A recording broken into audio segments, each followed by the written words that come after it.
to the family. Oh Lord, family.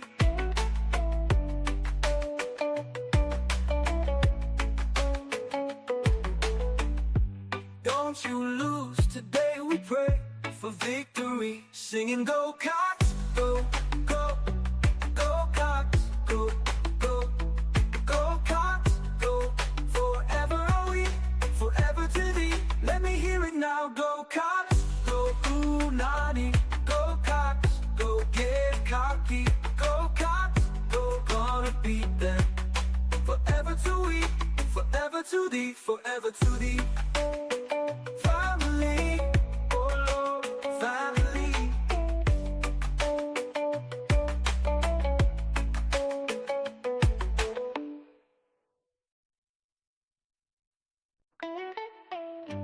Go Cat, set the people.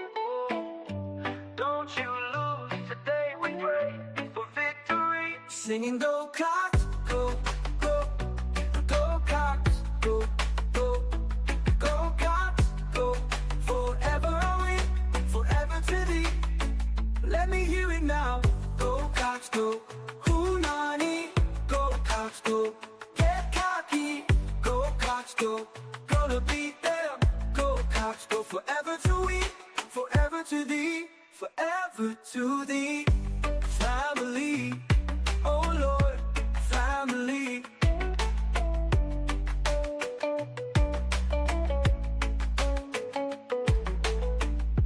Don't you lose today, we pray for victory. Singing go Cox, go, go, go Cox, go, go, go Cox, go. Forever are we, forever to thee. Let me hear it now, go Cox, go Unani, go Cox, go get cocky, go Cox, go gonna beat them. Forever to we, forever to thee, forever to thee. Family, oh Lord, family.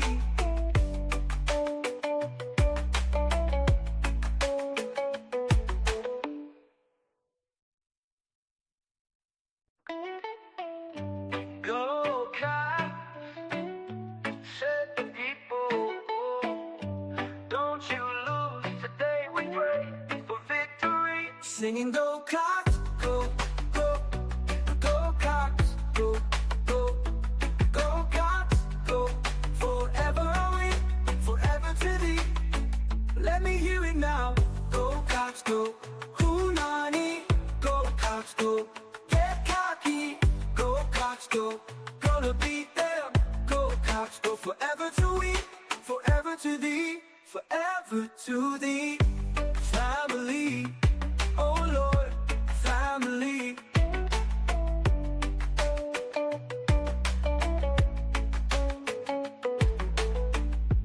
Don't you lose today, we pray for victory. Singing go Cox, go, go, go Cox, go, go, go Cox, go. Forever are we, forever to thee. Let me hear it now, go Cox, go Unani, go Cox, go get cocky, go Cox, go gonna beat them. Forever to we, forever to thee, forever to thee. Family, oh Lord, family.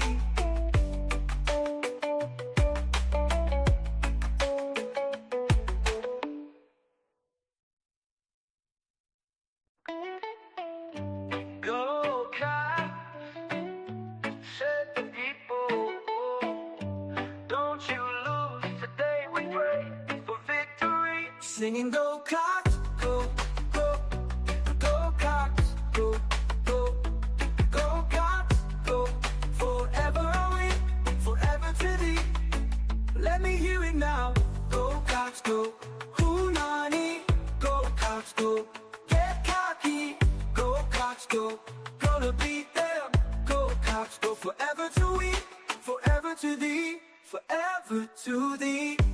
Family, oh Lord, family.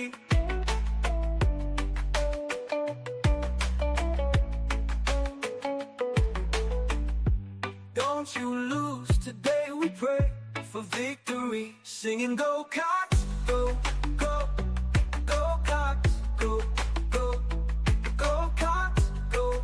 Forever are we, forever to thee.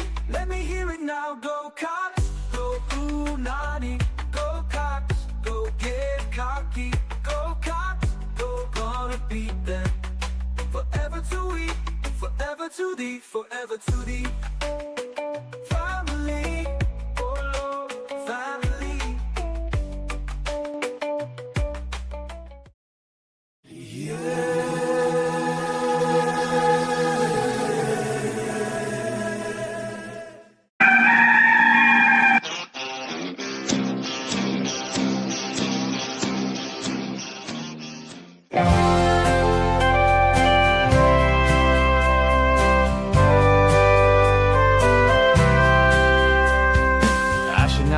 Screamed in terror that fine day. Saw that purple wig and did not know what to say. It left me sort of startled and confused. Red lips and white makeup and those big old red shoes. But my daddy tore a knot in me for being so damn rude. He said, son, don't you know that clowns are people too? Clowns are people too. Big red shoes. Clowns are people too. Don't be rude. If you weren't a bit lucky, then this could easily be you. I met your mom when she was up on that old trapeze. What can I say but hey, I had a thing for circus freaks.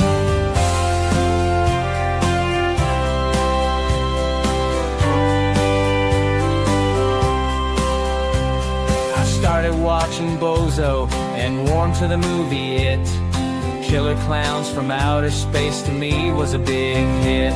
Some people like McDonald's because of Mayor McCheese, but Ronald is my homeboy now and Krusty and Pinky. Clowns are people too. Big red shoes. Clowns are people too. Don't be rude. If you weren't a bit lucky, then this could easily be you. I met your mom when she was up on that old trapeze. What can I say but hey, I had a thing for circus freaks. Clowns are people too. Clowns are people too.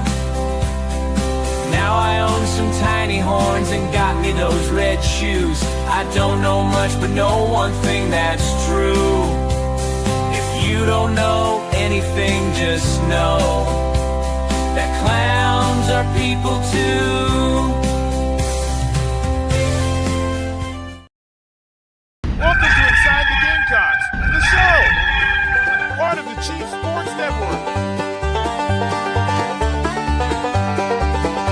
Mad Dog's upstate raised and reared up near the tater patch. He flirted with that upstate team, now bleeds garnet and black. It's been almost 2 decades since JC started Big Spur. He may live outside of Chicago, but he's all Spartanburg. It's the show, the Gamecock Show. ITG, Phil and JC, it's the show.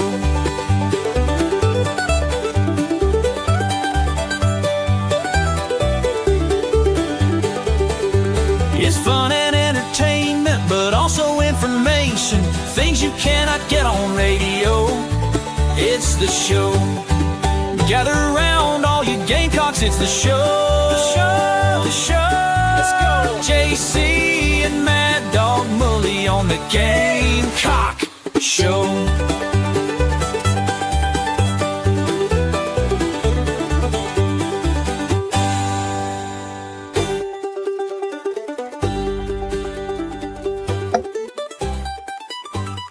Welcome in, everybody. It is Inside the Gamecocks, the show. JC Shurburtt, Phil Mad Dog Mullinax, and we are live. Look who it is. We got a friend.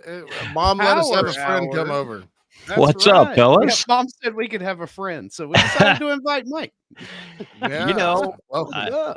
I I just what's the old Motel 6? We'll leave a light on for you. That's right. The light's always on, man. I was just making sure the light was left on, and now that I see it's left on, I'm glad to be here. Getting used to the new format. Been on the first half of the show is the way I like to look at it. You know, we're one big happy 4-hour family, and now I get to join the second half. Hello, Julie. Hello, everybody. ITGers, chat rowers, and everybody else. It's good to see you. It's good to be here. It's Super Bowl week. It's a zany time. It's a zany time. You know, we had Lugan Bill on JC and Morgan yesterday, and we were talking about he had to fly up to Bristol and do a whole show on the second signing day, but just how kind of lackluster that's become, because the big one's in December and then the portal, and it's like, okay, well, what's left? So February, I remember JC not nearly covering recruiting as deeply as you, but if you did a sports talk show in the South, as I have since the late 90s, you best be ready to cover February National Signing Day. And so every year I was ready for that and just trying to keep up with it and armed with guests going all the way back to Jamie Newberg and, you know, those guys. And it's such a feeling of, here we are February 5th. And it's like, yeah, that's anticlimactic. Florida's got a little bit going on today or yesterday, I guess. Nah, today is a signing day. I think they're going to flip a corner. It's actually from Columbia, South Carolina, plays at Heathwood Hall. Going to flip him from Tennessee. There's a kid from Heathwood Hall that's he's a foreign Otis Cran. I don't know how to say his last name. It's like Phil. It's like Cornaberry.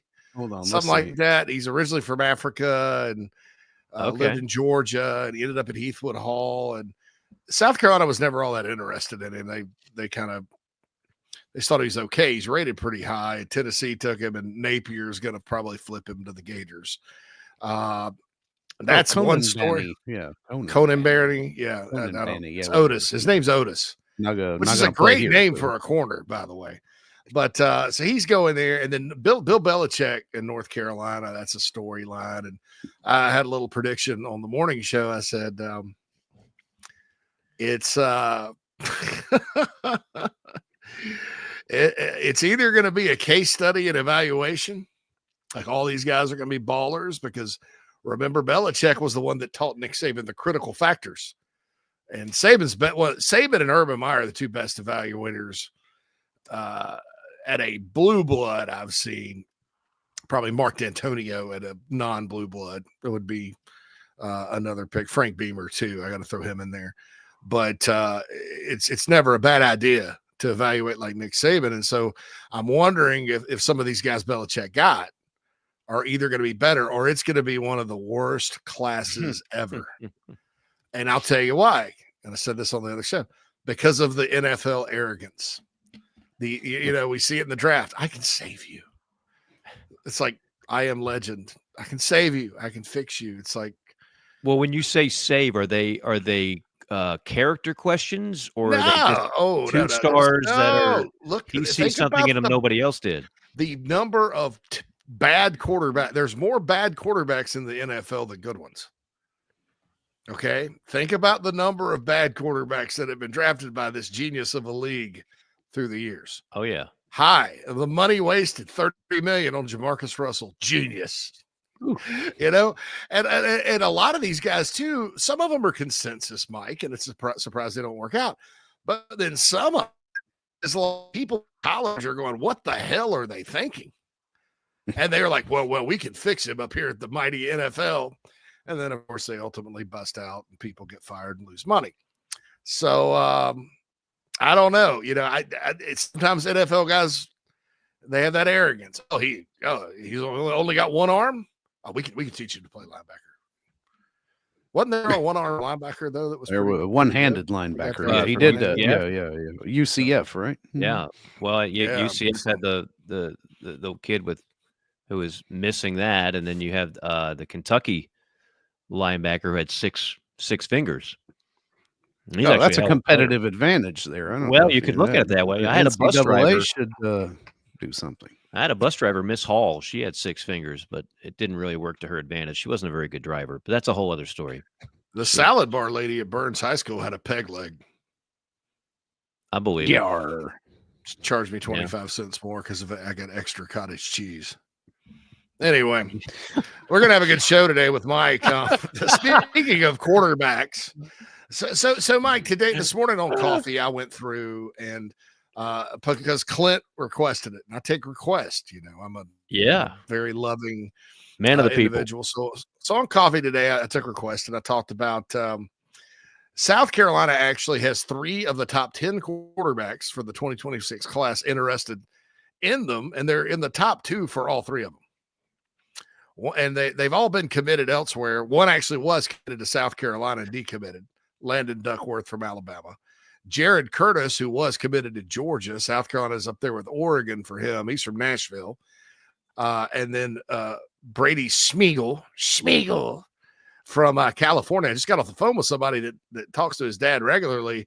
I don't know that South Carolina doesn't lead for him. He was committed to Florida State before things fell apart. And then, of course, he's more of a pocket passer, so not a fit for Gus Malzahn's offense. So I lay all that out to ask you this, because you're the quarterback guru right here on all of our shows.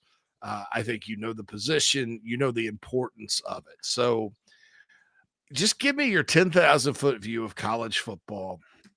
And, you know, South Carolina does have, obviously, Lenore Sellers. They got Aaron Nolan to transfer in from Ohio State, who's a top guy. They've got Cutter Woods, Dante Reno.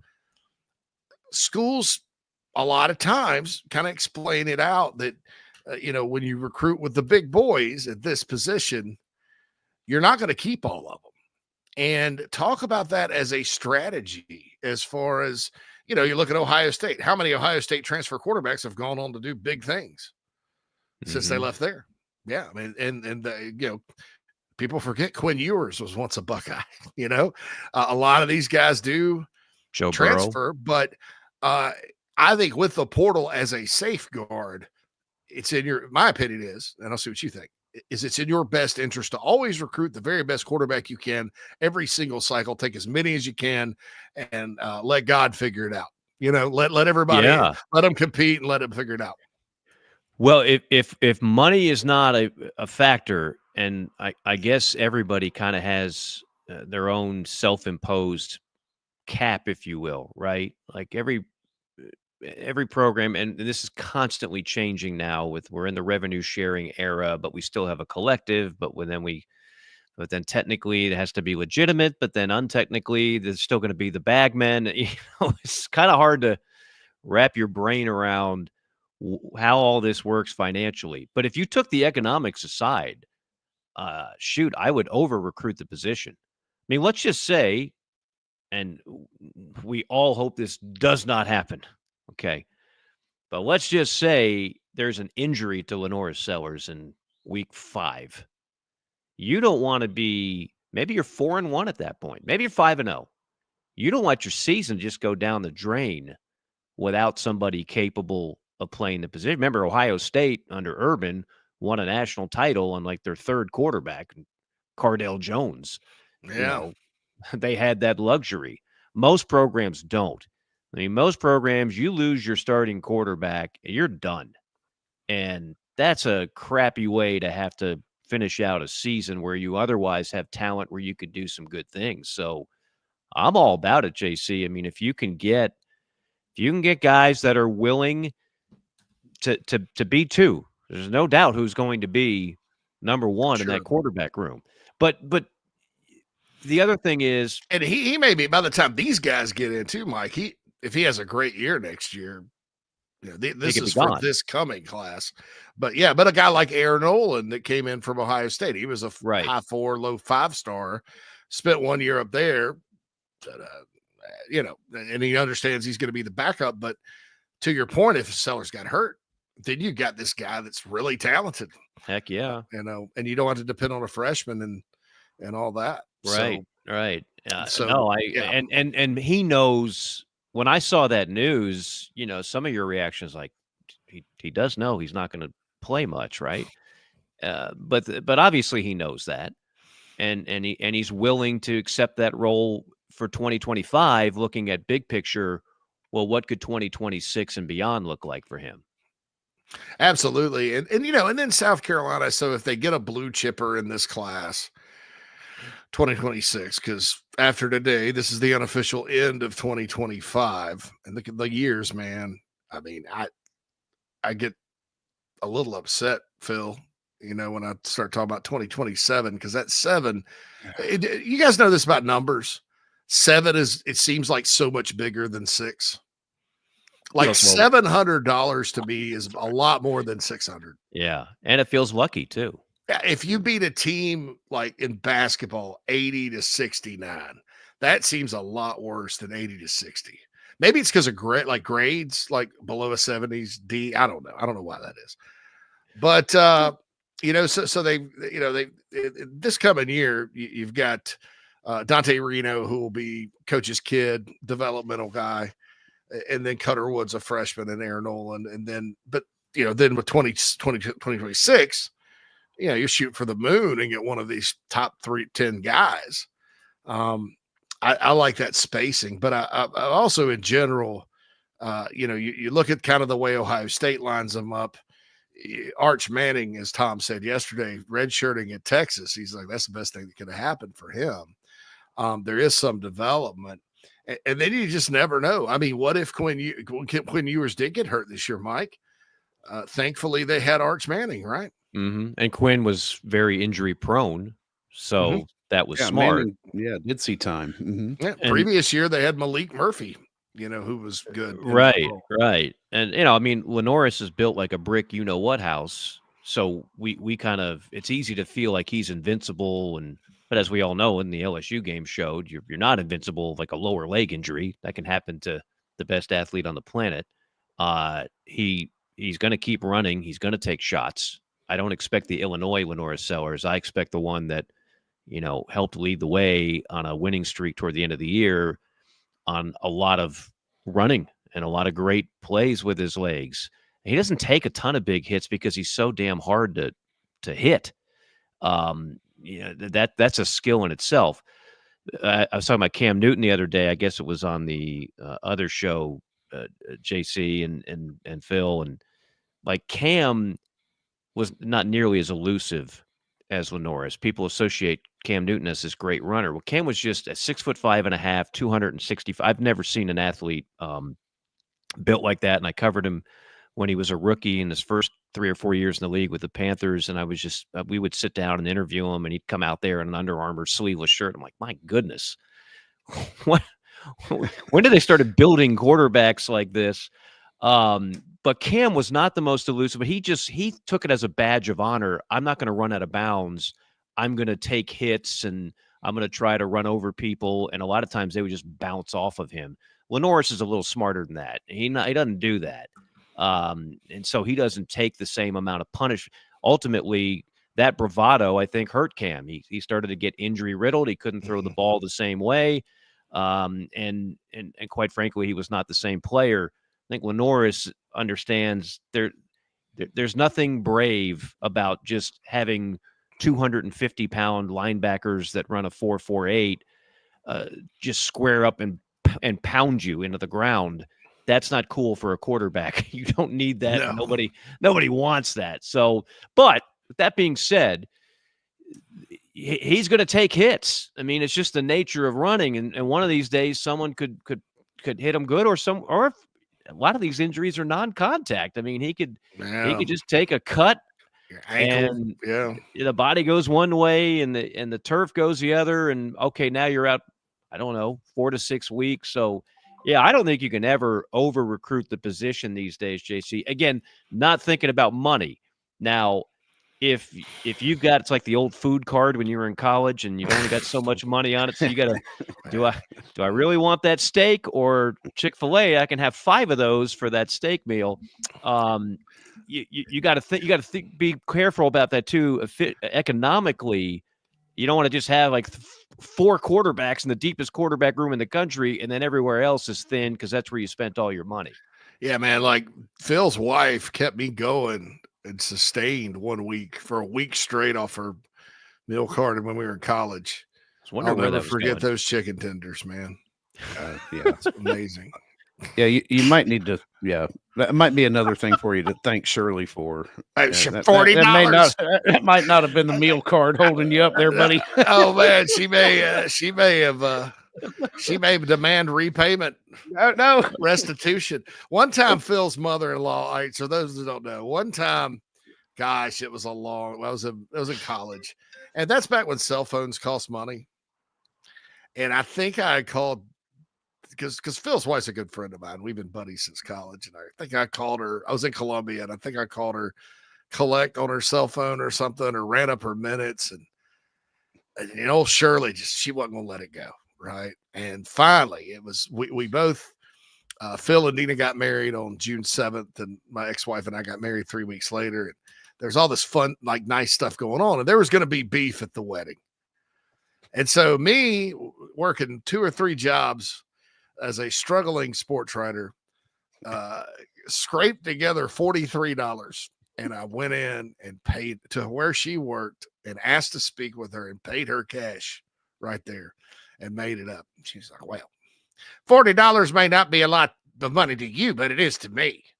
and she's letting me have it. And then all of a sudden something changed and I went from zero to hero. And at the wedding, she's like, this is Dina's friend. He is such a good guy. And we just appreciate him. And he is just a good friend. Oh, he's just a great young man. And he's getting married in 2 or 3 weeks. And we just wish him the best and all this. Never had anything bad to say about me since. No. So that's why whenever we talk about Shirley, I go $40. $40. Just It to let hung like a know, little black cloud over like the what the hell is he talking about? So, but yeah, we're going to continue to talk. Mike, we got to dig into this basketball thing, man, while we got you here. And we're going to get to that on the other side of this break. That's a tough one. Well, we got to talk about NIL and how it. Not just we got the NIL at Carolina thing. I got the numbers and all that. But you travel the SEC. You talk to everybody in the league. Yeah. I need to know how it fit. I dropped a Michael W. Smith reference here the other day because that's the only time I've ever been to Little John Coliseum in Clemson. I didn't realize that. But he has this song. Doesn't he have that song called Place in This World, Phil? Do you know that song, Place in This World? All right. Anyway, what is South Carolina's place in the SEC as far as basketball goes with NIL? What needs to be done? I don't think that's the primary driver of this season. I think there's a series of unfortunate events, but the fact is, how are you going to fix it? Yeah, I think that's the key with NIL for me. So we want to talk about that and all that. And Mike, I know you probably got something to say to get us out of here and go to commercial break. Well, sure. We can thank some of our great sponsors, including Troy Branham of Golden Gate Mortgage. You see his beautiful visage at the lower left-hand corner for those watching on YouTube. 803-238-0111. In addition to being a handsome devil, he is also extremely bright and savvy when it comes to putting you into the best mortgage plan possible, whether it's a new mortgage or a refi. There's been a whole lot of things going on. Quite frankly, it's intimidating. That's why it's good to have someone you can call first and foremost. He won't lead you the wrong way. I mean, it's more important for him to give you the right advice, even if that means there's not a transaction. He's there to help regardless. He's there for the ITG community, regardless of whether or not it's the right time to refi or get a new mortgage, or maybe it's not. Maybe he'll tell you, wait a couple months. Either way, he's the right guy to talk to about it. 803-238-0111, 803-238-0111. That's anybody in the state of South Carolina, or even those of you who are listening in Georgia as well. The Aventon Adventure 2 takes the same basic design as the original Aventon Adventure, making it an adventure bike designed to take you places that typical roads just don't reach, allowing you to ride whatever terrain you want based on your whims of the day.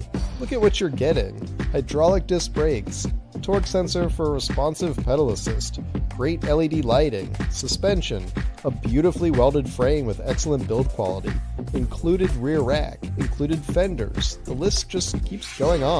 Visit electricbikescharleston.com for more. When you bundle home and auto, good things can happen. You get a local agent who can help you choose the right coverage for you at a price that's right for you. Call State Farm agent Tony Pope today. Hey Gamecock Nation, my name is Kyle, longtime listener of the show and avid golfer. I wanted to take my game to the next level, but let's face it, golf is a hard game to learn on your own. I heard the ad from McKellar Enterprises and reached out to the owner and former Gamecock golfer Meredith Taylor. In just 2 months of working with Meredith, I shot my lowest round ever and I've never felt more confident in my golf game. So if you're looking to take your game to the next level, go to McKellarEnterprises.org and book your lesson today with former Gamecock golfer Meredith Taylor. Go Gamecocks. Think about that old ride of yours. The carpools, the road trips, the heavy hauls, date nights, and the dings and the dents and sticky spills and cracker crumbs, and that smell that really never goes away. Do you really want to start the new year in the same old ride? Or is it time for a fresh start?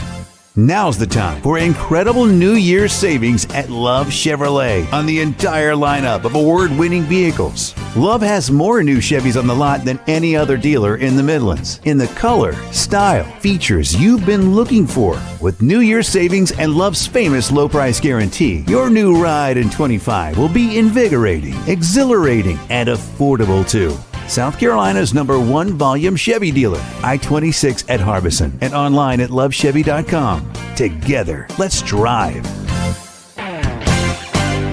That's the power of love. Love Chevy. When you bundle home and auto, good things can happen. You get a local agent who can help you choose the right coverage for you at a price that's right for you. Call State Farm agent Tony Pope today.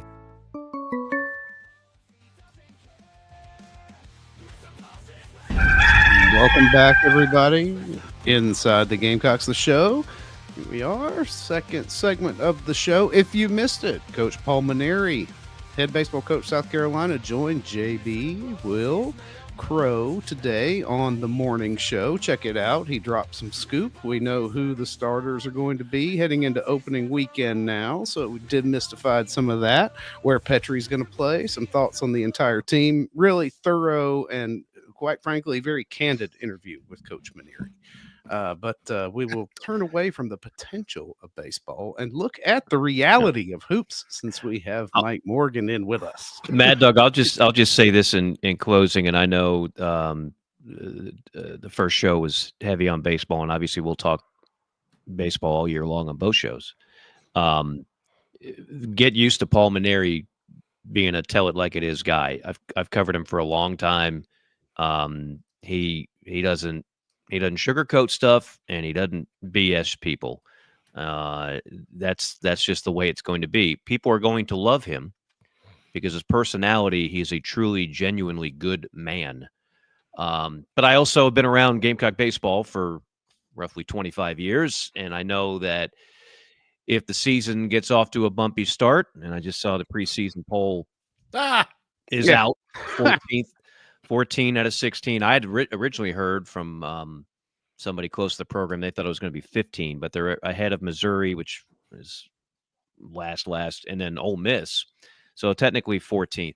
So, I mean, baseball, everybody just gets pumped up for a lot of great reasons. And I know they're going to be expecting this team to just, take it to another level, and maybe they do, but there are some questions, legitimate questions about the team. And I didn't see the whole interview yet, but I'm sure he addressed them. So much of this is based on pitching and where Carolina ranks in terms of returning arms, and I mean pettive arms. It's in the lower half, and then after you get past a potential All-American hitter in Petrie, then you've got some holes in the lineup. So it might not get off to the great start. Doesn't mean Paul Maneri doesn't know what he's doing, is my point. And I'll leave it at that for now. Baseball is going to be just like basketball. No margin for error.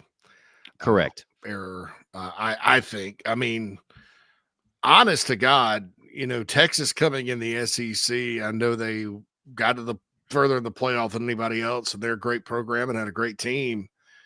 But they also had the easiest schedule in the league this year, and conference play wasn't their fault. It was just kind of how it all worked out. Oklahoma struggled mightily in football. I look at those two programs in that sport and say Texas, and really some folks that coached against both in the Big 12 relayed this to me, that Oklahoma would probably need some adjustment to get ready to play football in the league. Texas had the talent, but you know how they do.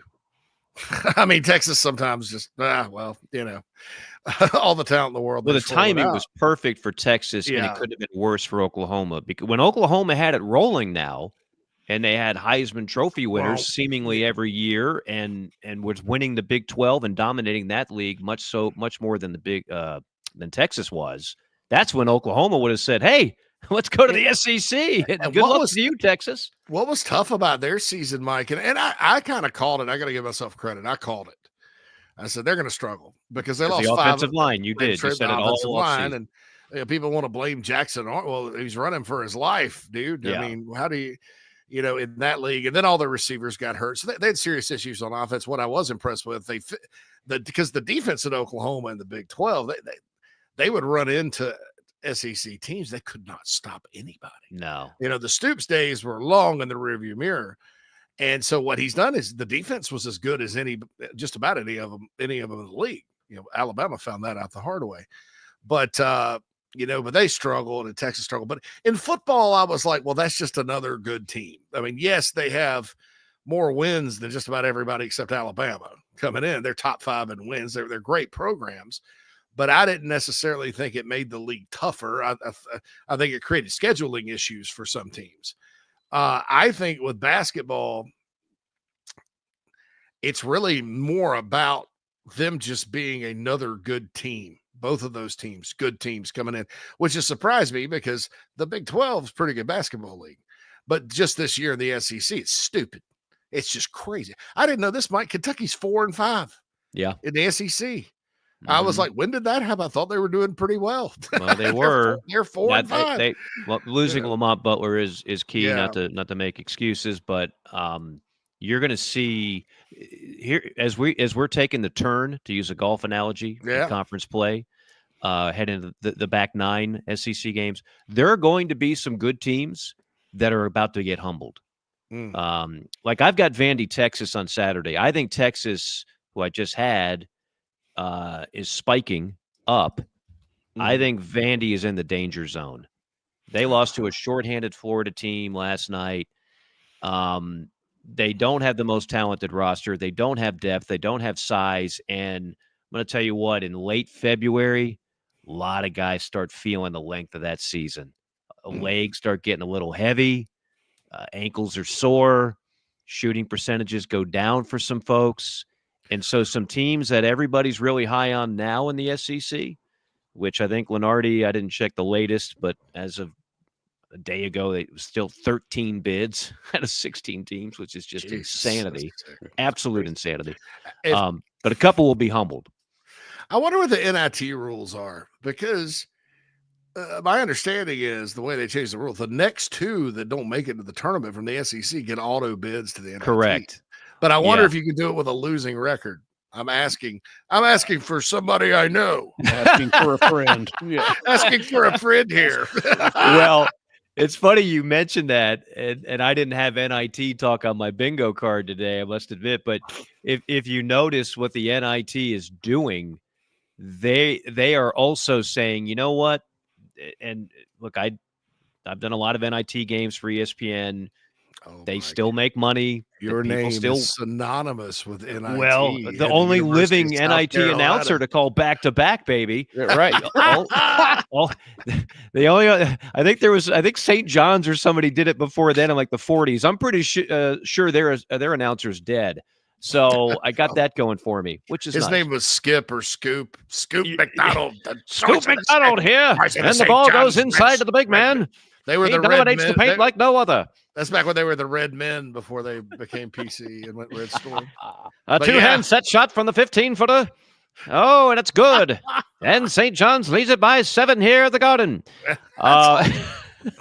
7-point lead back in that time would have been huge. It might have been insurmountable because there was no shot clock. No shot clock there. It's an astute observation by the Mad Dog. They're going to milk the clock here for the final 7 minutes. Little 4-corner action. And Johnson dribbles the ball, and it's back out to the midcourt. Yeah. See, that's a haughty foul there inside. These cages are really going at it today.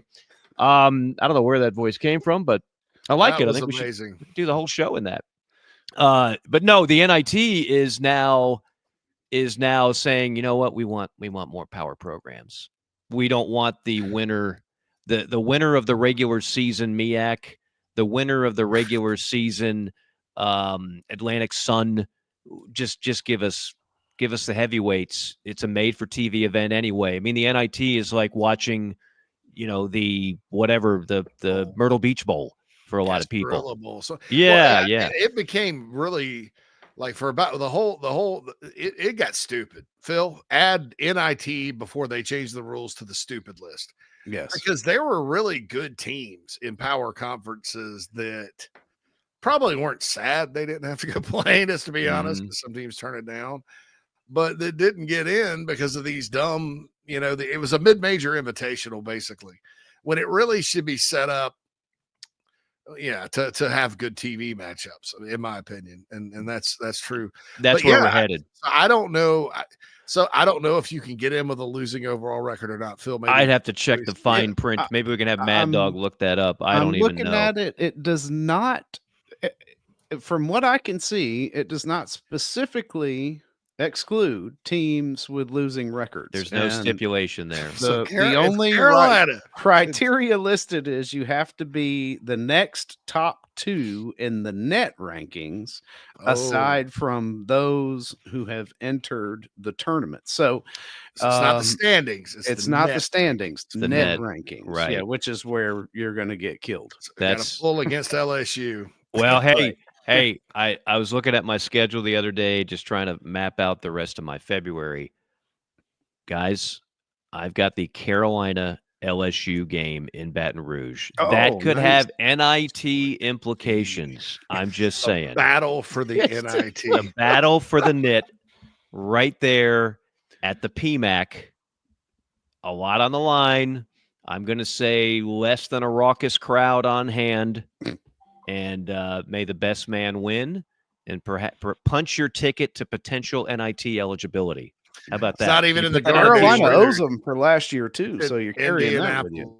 So, anyway, by the way, we got a little breaking. It's in Indianapolis now, right? The NIT is. It's not. Is it bad? Well, they've been shuffling it around. It was. It was at in Hinkle. Vegas. I thought, it's supposed to be in Vegas at some point, but it's in Indy. Yeah. You know what Vegas is going to host here soon? Fox is doing their own NIT tournament. I heard. So they are going to, and they're going to make, they're not looking for who was the regular season champion of the Atlantic Sun. They're going to take the best of the best brands and send them out there to Vegas and do a whole damn tournament. I don't know, Mike, if you've ever, I know you've been to Vegas, but if you, and by the way, Clint, yes, I was about to say that. Just breaking news we'll talk about later. Bryson Allen Williams has been hired on the staff at the University of Georgia. He was, of course, at Southern Cal this past year, former Gamecock linebacker from the state of Georgia. Almost went to Georgia. But yes, he's going. Anyway, I don't know if you've ever been to Vegas, but I went out there, gosh, it was about 12 years ago. Conference tournament weekend for work, and I had a couple of days, and they had the Pac-12 conference was there at MGM, the West Coast conference was there, the Mountain West.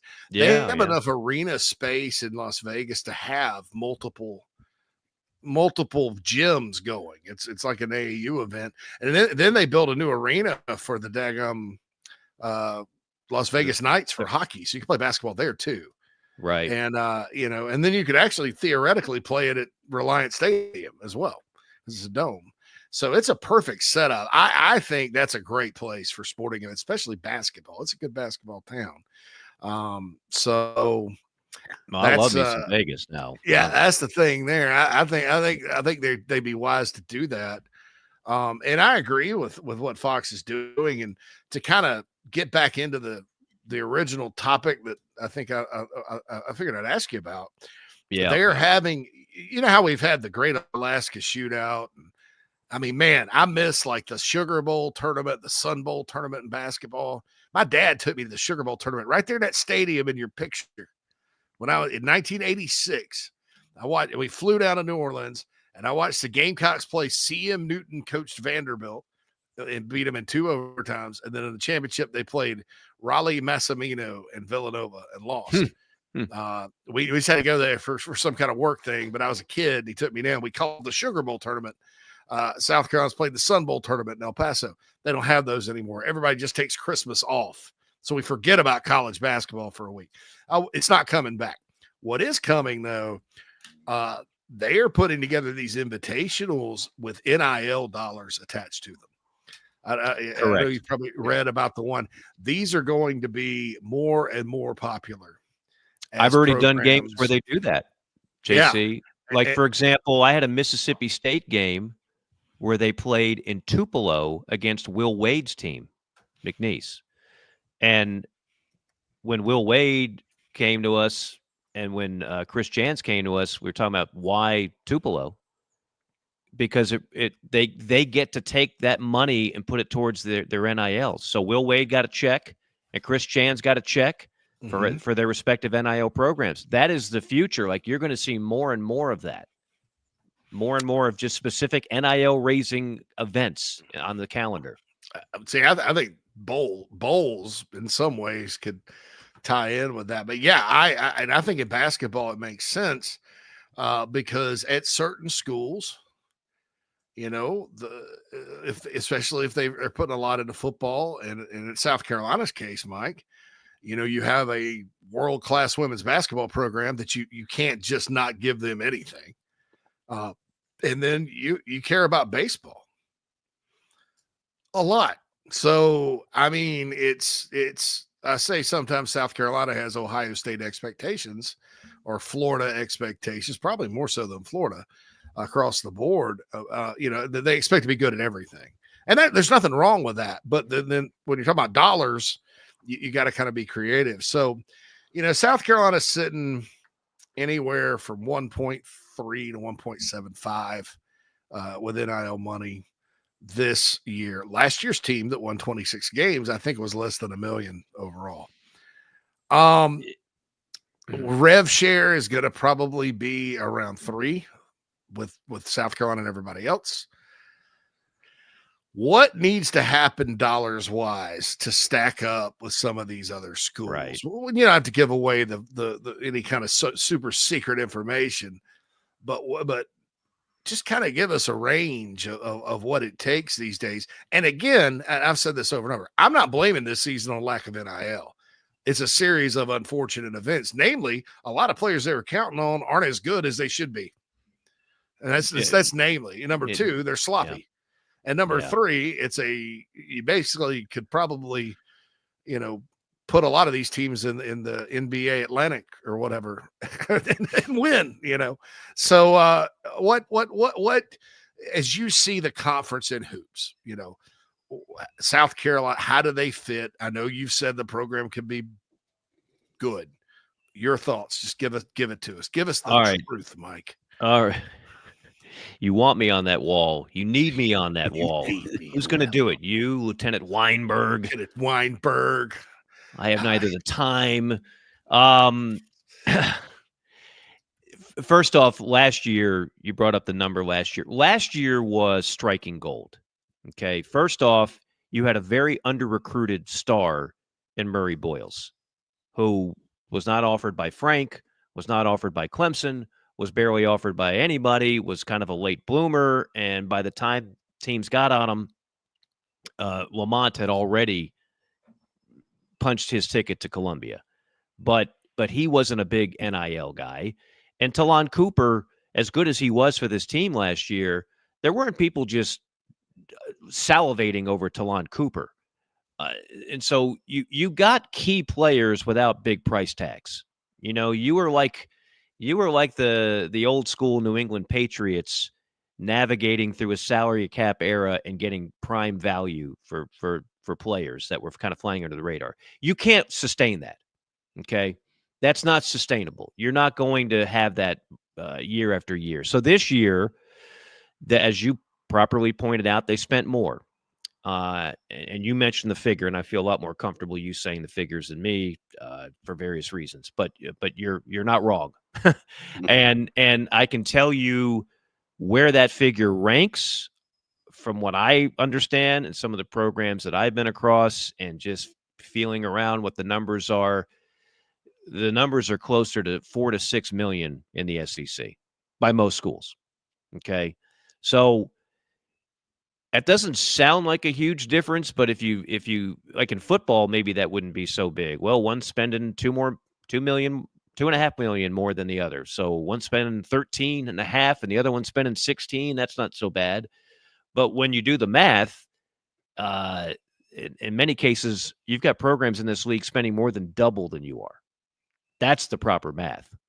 It's not 2.5 million more or 3 million. It's more than double.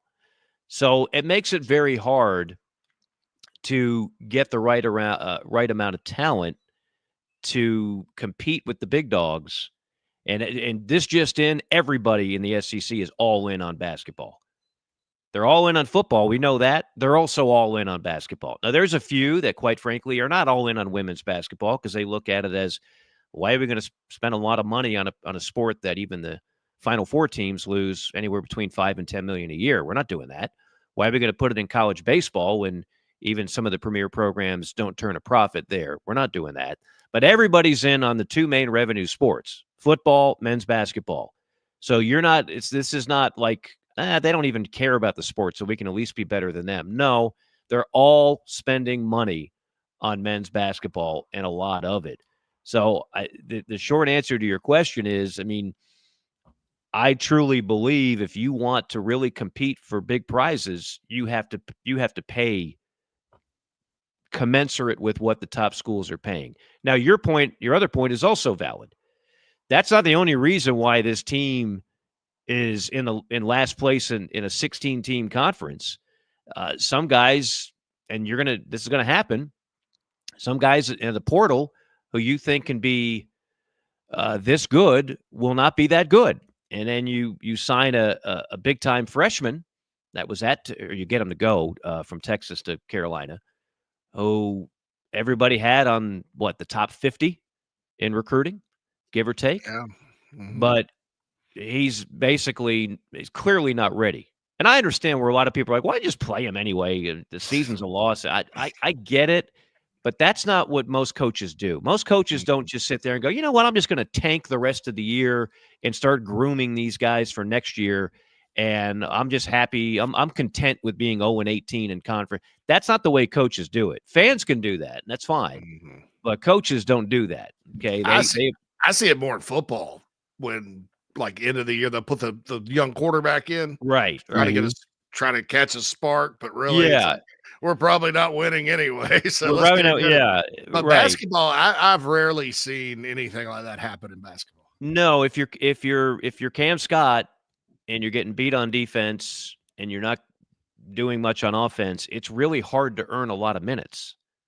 So clearly, for whatever reason, I've heard a number of things. They played zone defense his entire high school career. That's somewhat unusual. I don't know what the offense looked like, and I'm not indicting the program. It was a successful program. It's not a high school coach's job to make sure he does something just as a training ground for college. You're a high school coach. You want to win. That's all you care about. AAU, they not play man defense at AAU. I know they probably don't play much defense. They don't play much defense at all in AAU, and it's just crap basketball. We could do a whole show on that. You develop a lot of bad habits in AAU. Let's just put it that way. And you don't care about winning. You just play a ton of games. You worry about your numbers and impressing the right guys and climbing up draft boards and recruiting boards. And you play like 5 games in a day. And if you lose all 5, that's okay. I averaged 22 a game. Did you not see that? So anyway, the guys that they thought could be really good contributors obviously have fallen short of the mark. I thought Colin Murray Boyles, who for the most part has been very, very good, but I thought the part of his game that I thought we'd see more expanded, and you're simply not, is perimeter shooting. He gets the ball outside of 15 feet, and he just looks uncomfortable. And I want to see that young man do well, and I hope eventually he adds that to his repertoire because he's going to need it at the next level. He's not going to go into the NBA at 6'7" and just dominate the post. That's not happening. He's going to be going up against some pretty big-ass dudes. Like I said, I don't know. I think you were on with us. I'd like to see him get a nice, sweet pull-up fadeaway from about 15 feet, get really good at that. Mm-hmm. I'd like to see him shoot like BJ Mack. Yes. Yeah. And not be afraid to pull up from long range. Well, you see defenses basically dare him to do it. The scouting report is you can just drop coverage on him and let him get the ball at the top of the key. Sometimes he'll get it wide open. He won't even look at the rim. So how many has he attempted this? I need to look many. that up. It's not many. I know he hit at least one early against Florida. I had the Florida game where he hits the first one and like the first 60 seconds of the game. It's like, okay, I see a big guy. Mm-hmm. And then that was the end of that. He's probably hit one or two since then. I think we'll see Arden Conyers back next year. I think if Colin Murray Bowles does not go to the NBA, there's a chance he'll be back if he doesn't at the portal. I think he's. I don't know that anybody else. I think it's a blow it up and start over. So next year, they probably need to get some NIL dollars together. They're gonna have to really be active and successful in the portal for next year. But here's the good news, guys. In basketball, you can do that real quick. That Missouri team that was 0-19 a year ago and couldn't beat a soul is not only going to the tournament this year, they're top 25 good. And guess what? Their freshman class, which was highly touted, they're on the bench next to Coach Gates. They barely see the floor. The strength of that team is primarily based on the portal. They made some great portal moves, and they've spent the money to get them. Yeah, agreed. All right, top of the hour break here. God, the show goes fast. It does. We'll be back on the other side, inside the Gamecocks The Show, brought to you by Tony Pope State Farm Insurance, TonyPope.com. Don't forget, if you're in Georgia or North Carolina, you can switch your insurance over to State Farm with Tony Pope and support a Gamecock that supports the Gamecocks. We'll be back right after this. We got started in 1979. Because we're a manufacturer, we're able to control our costs. That's why we like to manufacture as much of the product as we can, because in our factory stores we can offer a competitive edge over other people around the country. When people come into one of our Palm Casuals, it's like they're buying their car at Detroit. They're going right to the factory and buying their car. 30-day money-back guarantee. That's a big deal with us. I mean, we give 30 days to do anything. I mean, return it, change it, get a different color, get your money back. When you pull into a store and it says Palm Casual, you know you're at a factory store.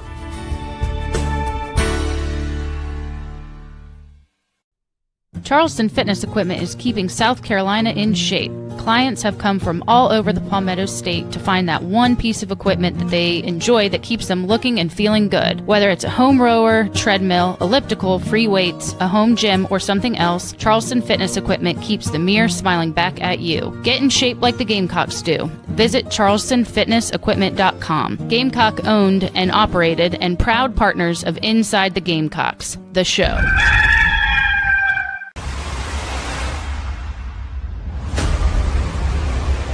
What Right to Bear is we're an association of members across the entire country, and what we offer is we offer legal defense in the event of a self-defense case. Nice. So it's not insurance.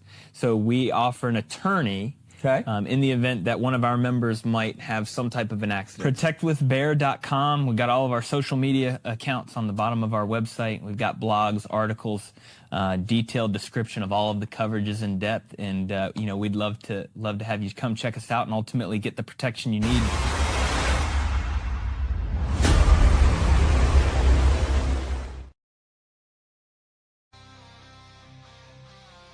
Welcome back, everybody, inside the Gamecocks The Show. It is the second hour of ITG The Show. We are still in Power Hour with Mike Morgan. And we were taking a look at some of those NIL dollars. You know, a good way to support NIL might be just to take money from your friends and then give it to the collective. And I think Mike knows a pretty good way of how to take your friend's money in such a fashion where you're not going to get the police called on you. Was that a segue? Where am I? My best. That is a championship level segue. Where am I going with this? You're taking your friend's money, Mike. Where is it that you can take your friend's money? How can Are we talking about the good folks at MG&A Wealth? Is that what we're doing? No, I was talking about Cuts.com. Oh, yeah. Of course, you got the Super Bowl this Sunday. I was wondering where that was going. Yes, good point, Phil. That was actually a great segue. Sorry, I started dozing off. The background music threw me. No, you're good, because I almost put it in the private chat because nobody's expecting that, right? I'm like the Spanish Inquisition in that, coming from me, but to kind of give you a heads up. No, I like it. That was you threw a great pass, and I fumbled it out of bounds. That's what just happened here. Right. But I'll tell you, the folks at cut.com won't do that. KUTT.com.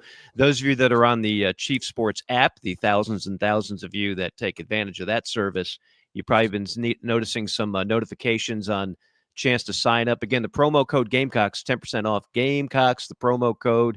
Bet your buddies, strangers, listeners, your neighbor, your milkman, your mailman, whoever, and not have to worry about, say, a 10% VIG that your average app or what have you, or your average guy that you might know in town might do.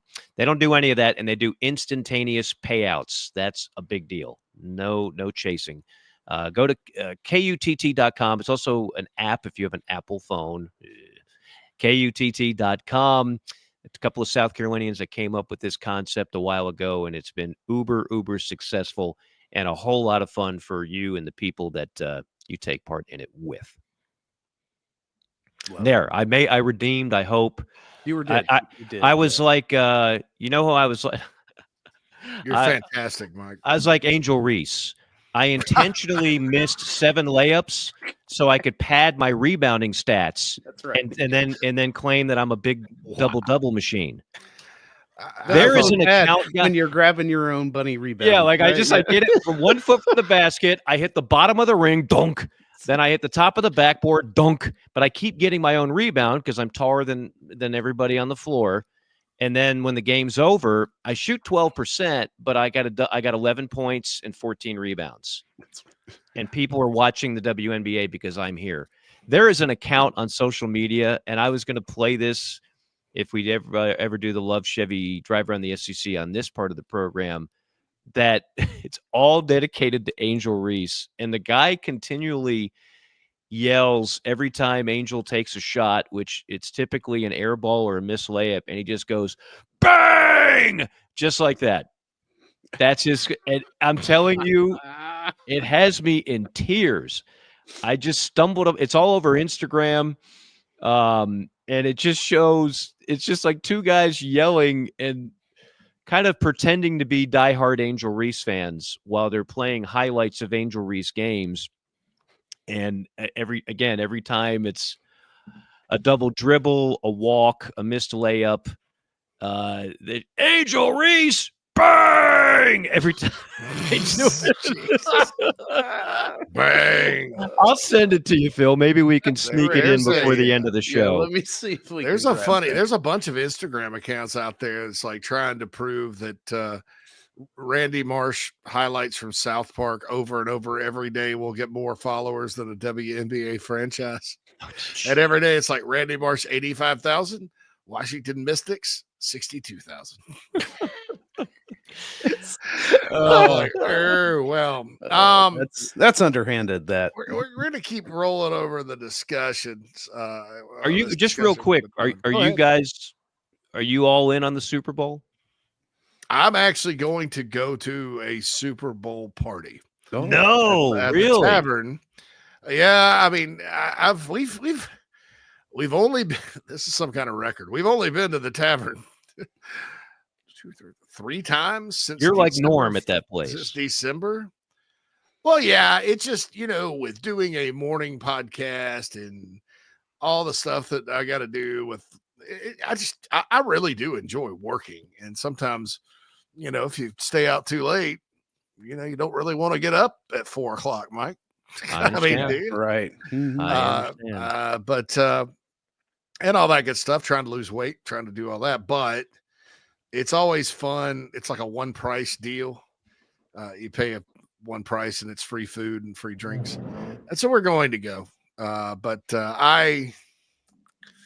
it's hard for, I understand that the Chiefs and Eagles are going to be last time they played in the Super Bowl, it was a really good game. It's very entertaining, right? I just don't care about either team. Yeah. I watch it, and we indulge in the, in the feast, the festivities that comes along with it, right? Yeah. But I mean, and now especially that my Washington football team is not in it, and they were so close. Recent I really tragedy there. don't care. But yeah, it's one of those things. Last time the Chiefs and Eagles played, it was a tremendous football game. But I'll tell you what happened, because we went to Tavern, right? We're such good customers that they usually set us. We reserve seats and stuff, and it was kind of cool because one of the guys that's a regular there, his son plays guitar. He's a really talented musician, and so when the national anthem comes on, he comes in and gets up on the bar table like Jimi Hendrix and plays the national anthem like Jimi Hendrix style, complete with taps in the middle of it. Pretty badass, right? Unfortunately, that was the exact Super Bowl that Chris Stapleton sung the best national anthem of all time before the game. And you can hear that on the morning show, right, Phil? That's what Jamie uses. Yeah. Right now, the current version anthem is one of the that best, version. Best national anthems I've ever heard in my life. And we missed it because wannabe Jimi Hendrix was up there on the damn table, which would have been cool any other year. Other year. Right. There have been some. If Beyonce singing the national big anthem, snoozers, give me right? table Yeah. Jimi Hendrix. I mean, that's usually something I'm down with. But but no, I'm looking forward to, and I always play all the prop bets and stuff, because in Illinois you can get on an app not called cut.com and play like, first touchdowns and stuff. And it's always fun, but I just don't care about these teams. And I guess I'm a little bitter, Mike, because I was hoping, like last year, Nat and I were in Vegas for the Super Bowl weekend. Like, we didn't go to the game because tickets, because of the Taylor Swift effect, were like $4,000. But we were in town, all the 49ers and Chiefs fans. And of course, Deebo Samuel is on the Niners. So you kind of have a rooting interest. And I'm just over the Chiefs now. And I was wanting the Bills and Lions to make it, because those fan bases deserve it. And instead, we got the same old, tired matchup. Yeah, I'm a fan of Pat Mahomes. I have major respect for Andy Reid, and one of my great thrills over the last couple of years, I've had a chance to call Chiefs games. I've had a chance to walk on the field and watch Pat Mahomes warm up. And it's hard not to be like, I don't get starstruck often, but that's one of those times. That and I had, you see the Superdome behind me. That was last time I was there calling a Saints game against the Bucks, and Tom Brady threw 4 touchdown passes. They still lost. I remember you calling that game. Oh man, that was just awesome. It was like just surreal. So I'm not a Chiefs hater at all. I love watching them, but I'm like a lot of people. I'm a little burnt out. Not to mention they get the benefit of every call. The Buffalo got hosed on those spots. So yeah, you might see on my under my name there, Fly Eagles Fly, for one day and one day only. I've never been an Eagles fan. I'm pulling for Philadelphia. I'm pulling for Saquon Barkley to just gash KC. Give me $150.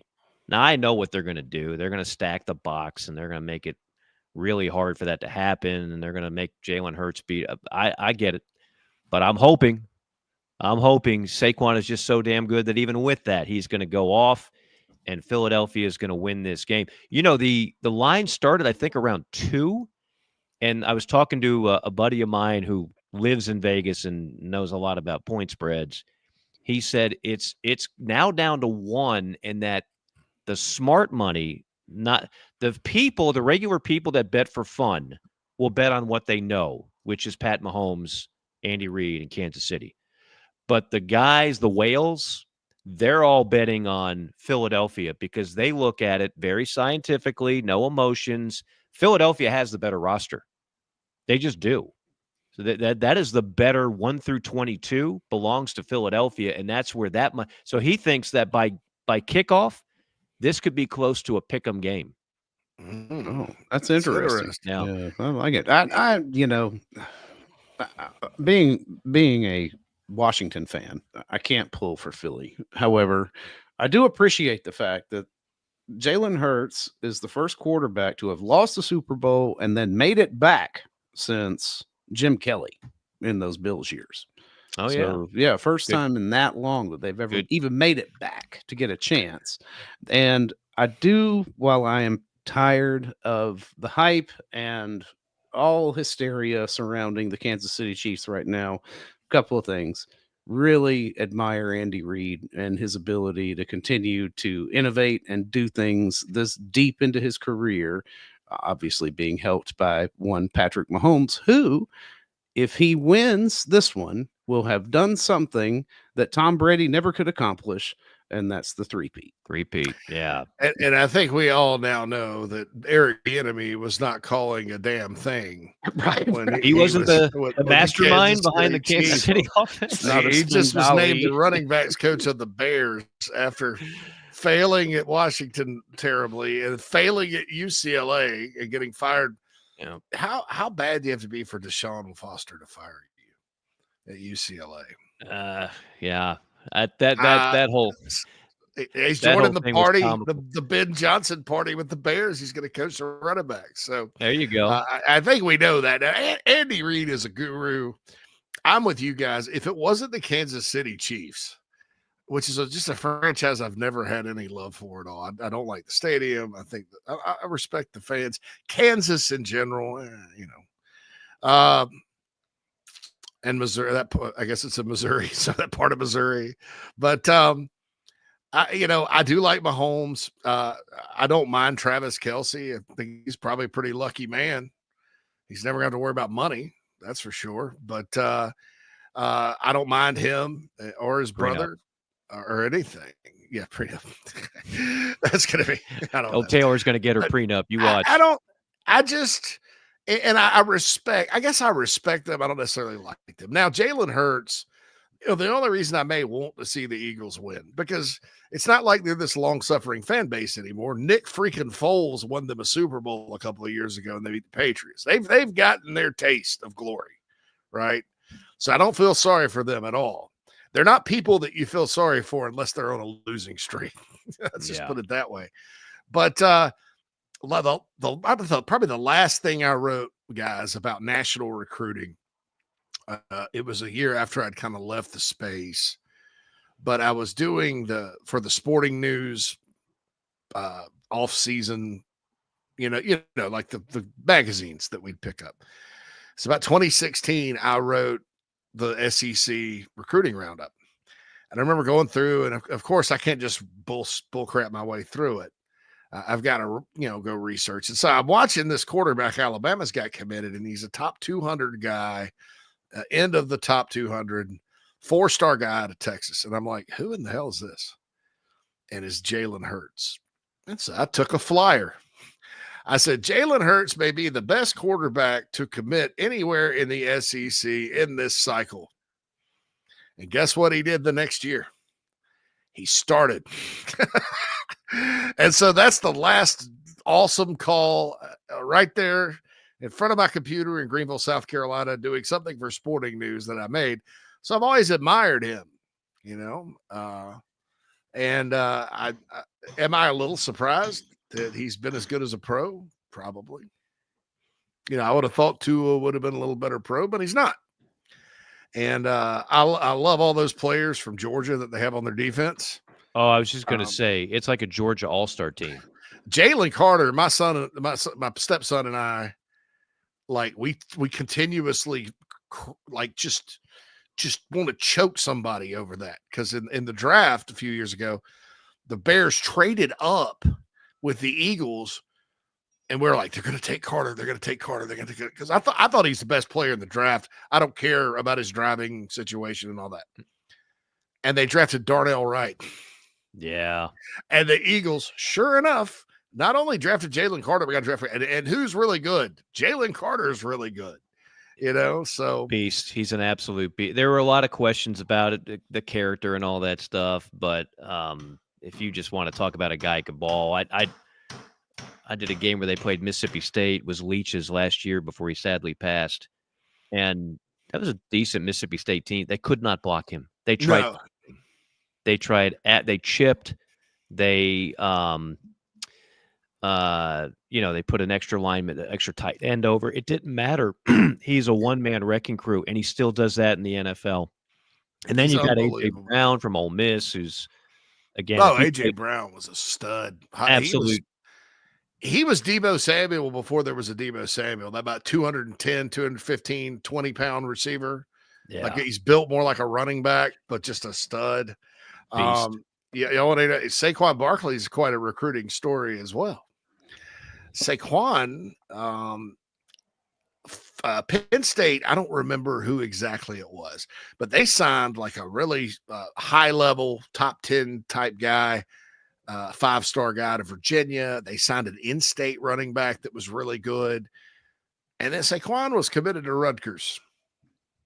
Was he really? They flipped him late. Saquon Barkley was once committed to Rutgers. I believe he's from New Jersey. Yeah, Rutgers had him committed. This was before Schiano came back. Maybe Kyle Flood was the coach. Yeah, the Flood zone. But dude, he was not. He was the third back they took in that class. He ended up being so much better than the rest of them. Wow, I did not know that. Yeah, that's a good story there. Was he like a late bloomer? How could you not see Saquon Barkley in high school and be like, nah, I think he's pretty good. I think we could use him. He wasn't at and I don't think Saquon's from, I think he's from somewhere in Pennsylvania and was committed to Rutgers. But he wasn't, Mike, guys, at a high school that necessarily, you like in Philadelphia, if he was at Imhotep Tech or at Roman Catholic or one of the suburban schools like out in Pottstown or, somewhere in Bucks County, or over in Western PA, those are schools in Harrisburg area. Those schools, he was kind of up toward like Scranton, that part. Was he playing in the Amish League? Yeah, the Amish League, No. but it was churning butter by day, breaking tackles by night. But that caused him to be a little off the radar. I was always impressed Rutgers found him. He was either there or he was like in a part of northern Jersey that doesn't get recruited. I don't have it in front of me. Phil, I hate to be Joe Rogan. Hey, Jamie, can you pull up? And Phil, can you pull up Saquon Barkley recruiting, and because that's going to drive me crazy. I'm getting old. It was a while back. Well, while you're mulling that over, I was just looking at this is the Eagles starting lineup. These are just the SEC guys. A.J. Brown, right? Ole Miss stud. Devontae Smith, Alabama Heisman Trophy winner, stud. Jalen Hurts, Alabama quarterback, and yes, as I think it was James mentioned, the way he handled the demotion for Tua, class act. I think that served him very well in the future, come draft day and everything else. Jordan Davis, Georgia, the modern day version of Finch from Wildcats, 300 and God knows how many pounds, and just clogs the middle. Jalen Carter, Georgia, stud. Nakobe Dean, Georgia, stud. It's just they get guys that you're like, the team ahead of them should have taken, and they pass, and then the Eagles are like, this guy just dominated the SEC for 3 years. We'll take him, and that's a big part of how their roster's been built. So kudos to them for being very draft savvy. It says Saquon, Whitehall, Pennsylvania, originally committed to Rutgers 2013, took an unofficial visit in October of 13, got an offer 6 days later, and then flipped Yeah. Yeah, early right there around signing day. Yeah. Oh, How he about was a that? signing day flip. Yeah. Signing day flip. How about that? February 19, Yeah. 2014. Yeah. How about that? So Saquon Barkley was a dude that Penn State flipped on signing day. Wow. Was that class of 2014 class, Phil? Was 2014. Oh, hold on. Wait. or was it 2015 class? I may be wrong about that. He's the 2015 Class. No, 2014 class. Was it Yeah. February of 2014? February 2014 is when he flipped, but did not sign. So I was wrong on that. Oh, he he continued to flipped take on signing day. Yeah. A year before he signed. Okay. Yeah, that's right. Yeah, because then he signed in 15. He was an early commit to Rutgers. Yeah, but he was committed to Rutgers for about 4 months. Is that Bill O'Brien, JC, that flipped him? No, that would be James. That would be Franklin was already there. Franklin was there. Yeah, Franklin left in the off early season Franklin. of 2014. Okay. Of after the 2013 season at Vandy, because I was in Nashville at the time.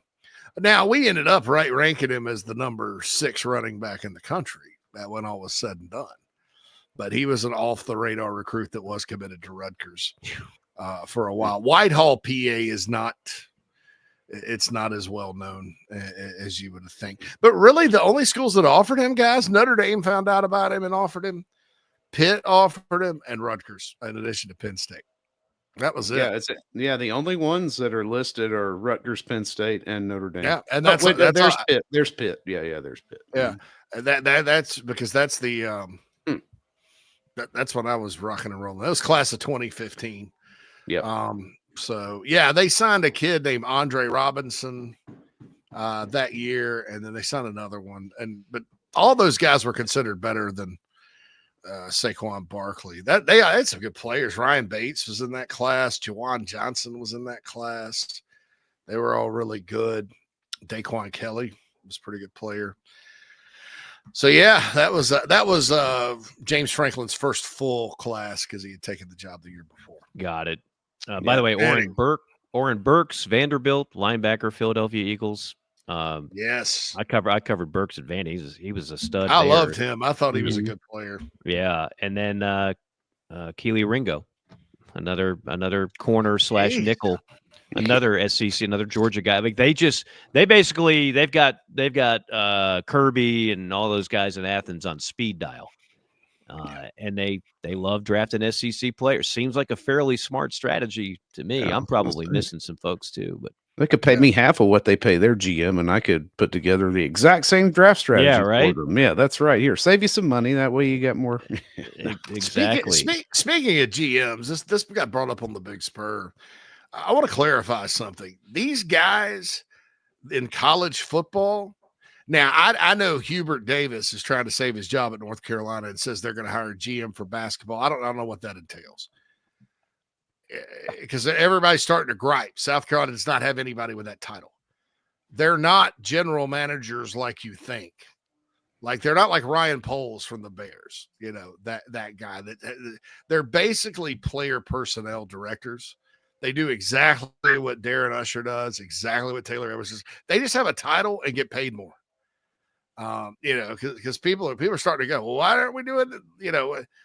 Look, Shane Beamer is basically the general manager of South Carolina football. Knowing what I know about what these guys do exactly, they're just player personnel guys. They're not hiring coaches. They're not in charge of any other group. They're not structuring the nutrition program.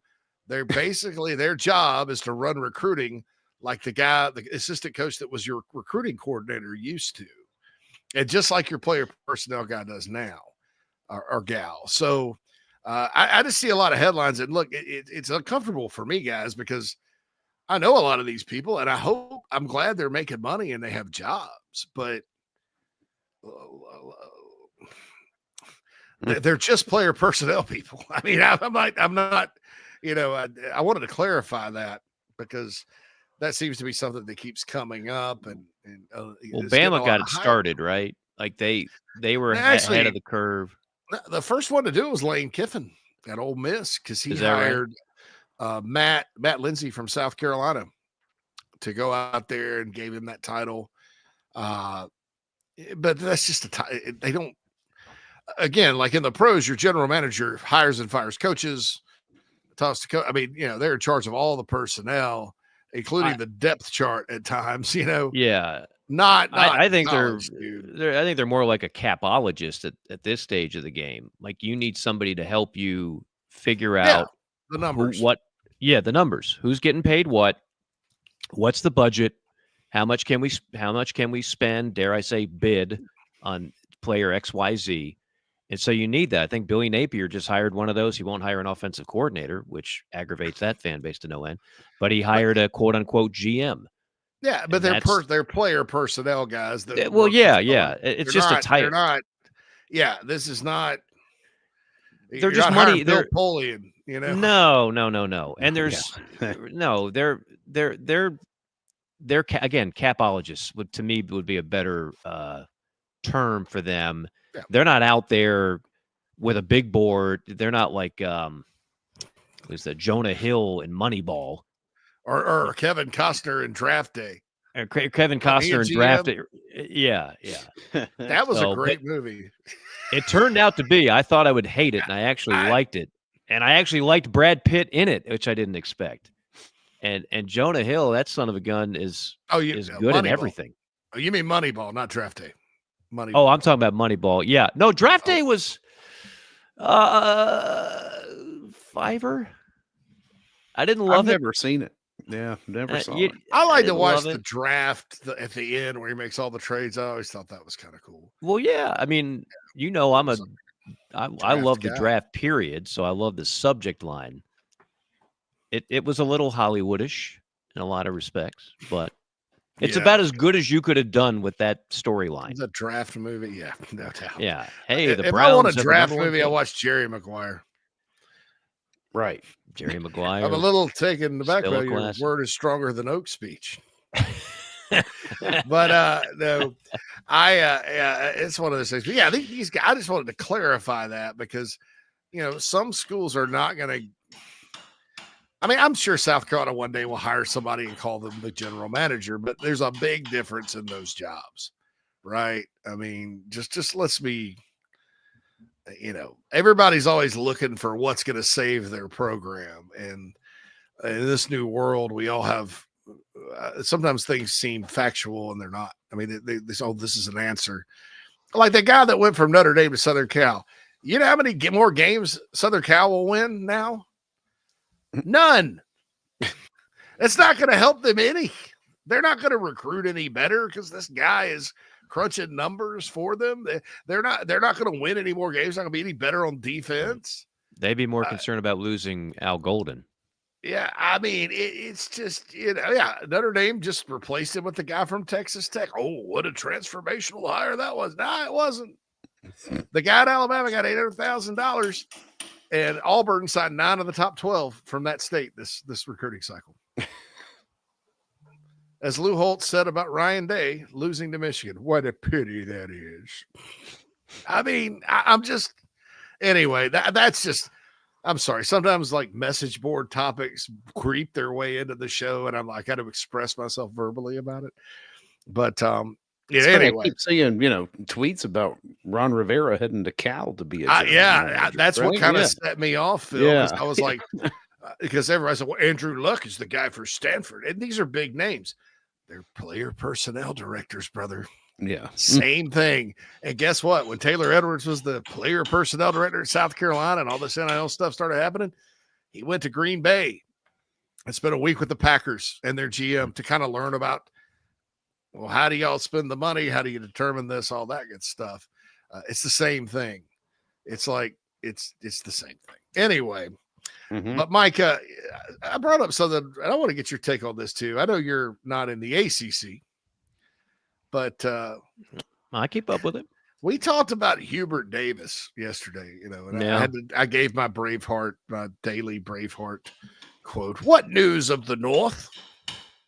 And obviously North Carolina's in the North. And I think it's kind of flown under the radar a little bit because of Belichick and a lot going on in North Carolina. It hadn't flown under their radar. No, they're pissed. They are. What the hell is going on? What's your thought there? And I want to point out this before you answer.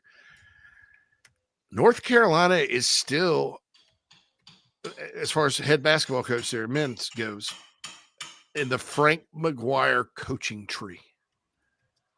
Frank McGuire to Dean Smith to Bill Guthridge to Matt Doherty to Roy Williams to Hubert Davis. They have not deviated, my friend. And they're talking about going and getting Nate Oates. I think it's one of the best jobs in college sports. Good luck with that. Everybody's tried to get Nate Oates. But it's got to be kind of, they go out of their comfort zone. Your thoughts? I think Hubert better figure it out quick, or there will be a change made in Chapel Hill. And the second point of that, and you raise a good point, that they've always tried to keep it in the family. That's how Alabama looked at things too when they hired Mike DeBose and Mike Shula. And then they're like, okay, now we got to hire somebody who's just damn good. I don't care where the hell he's from. And I think that's the caged animal hire that Chapel Hill makes next, if and when they make a coaching change. I think they go after the biggest of the big, because the ACC this year is a woeful basketball league. Woeful. The SEC has basically ripped their heart out, taken all their power and all their best players and coaches, and it is the premier league. And the ACC sitting there going, well, we got Duke, and we got Duke, and we got Duke. Flag. There is nobody else in that league that's particularly great. Clemson's fine. They lost last night. North Carolina down. NC State down. Virginia down. Syracuse down. Like, we can just go up and down the list. It's amazing. So Tar Heel fans are like, well, wait a minute now. It's okay for those guys to be down. We're North Carolina. We should never be like this. And yeah, I think that honeymoon with Hubert is fading quickly. And so at that point, they'll do the same thing that Kentucky tried to do, which is get guys like Nate Oates and everybody else. You know what I always say about this, right? They're not saying no to the athletic director. They're saying no to the school. In other words, just because it's a great job doesn't mean everybody on the planet wants it. And there are a number of people that turned down that Kentucky job, as good as it is, because they're pretty doggone happy where they are. And I'll be very interested to see what that list looks like for North Carolina. And do they get number 1, number 2, number 3? Because with that job, it's a terrific job. Facilities. If you've ever walked in the Dean Dome and their practice, it's ridiculously nice. I'm going to tell you. I've been to North Carolina, Duke, Kansas. There's nothing nicer in college basketball than what North Carolina has. And you go on that campus, and there's a certain vibe that very few other programs can match. So it's a plum job. But with it, just as Hubert Davis, comes, if you don't get to Final Fours, they don't want you. You're gone. And a lot of coaches might look at that and say, I'm making like Nate Oates. Look at the Nate Oates salary at Alabama. Does he play in a crappy arena? Yeah, but he doesn't care. Like, he's got his practice facility, which is where the players spend most of their time anyway, not the actual. It's just like in football. Gamecock football players don't spend countless hours at Williams-Brice. They do it at the learning center, the football complex, the indoor facility. That's where you spend most of your time. Saturdays is where you spend Williams-Brice. Well, if you're Nate Oates, people will say, well, they better give him a new arena. Well, they're not.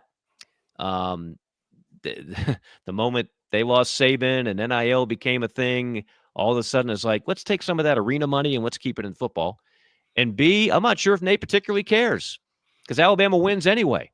Now Alabama went to a Final Four last year. Now Alabama's one of the top 5 programs in college basketball this year. So, and he's a god in Tuscaloosa. So why does he want to walk away to go to Chapel Hill He's got no ties there. If it's such a plum job, then how come North Carolina's not winning anything lately? I'm not so sure they get their number one choice either. Is my point.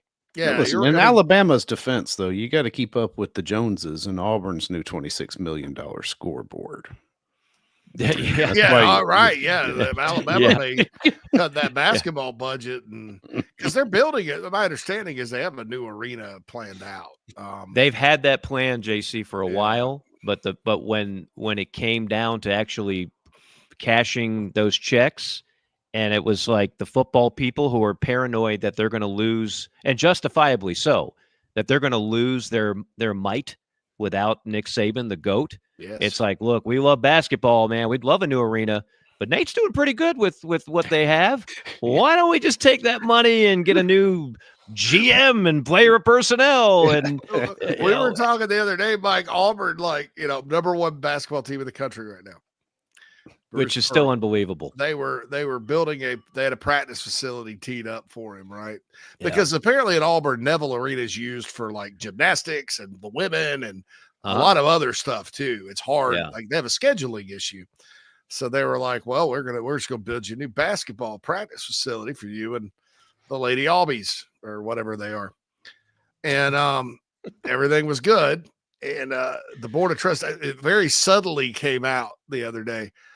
Board of Trustees at Auburn nixes practice facility. Instead of spending $30 million on that, they're going to spend $9 million to fix up Neville Arena for the practices.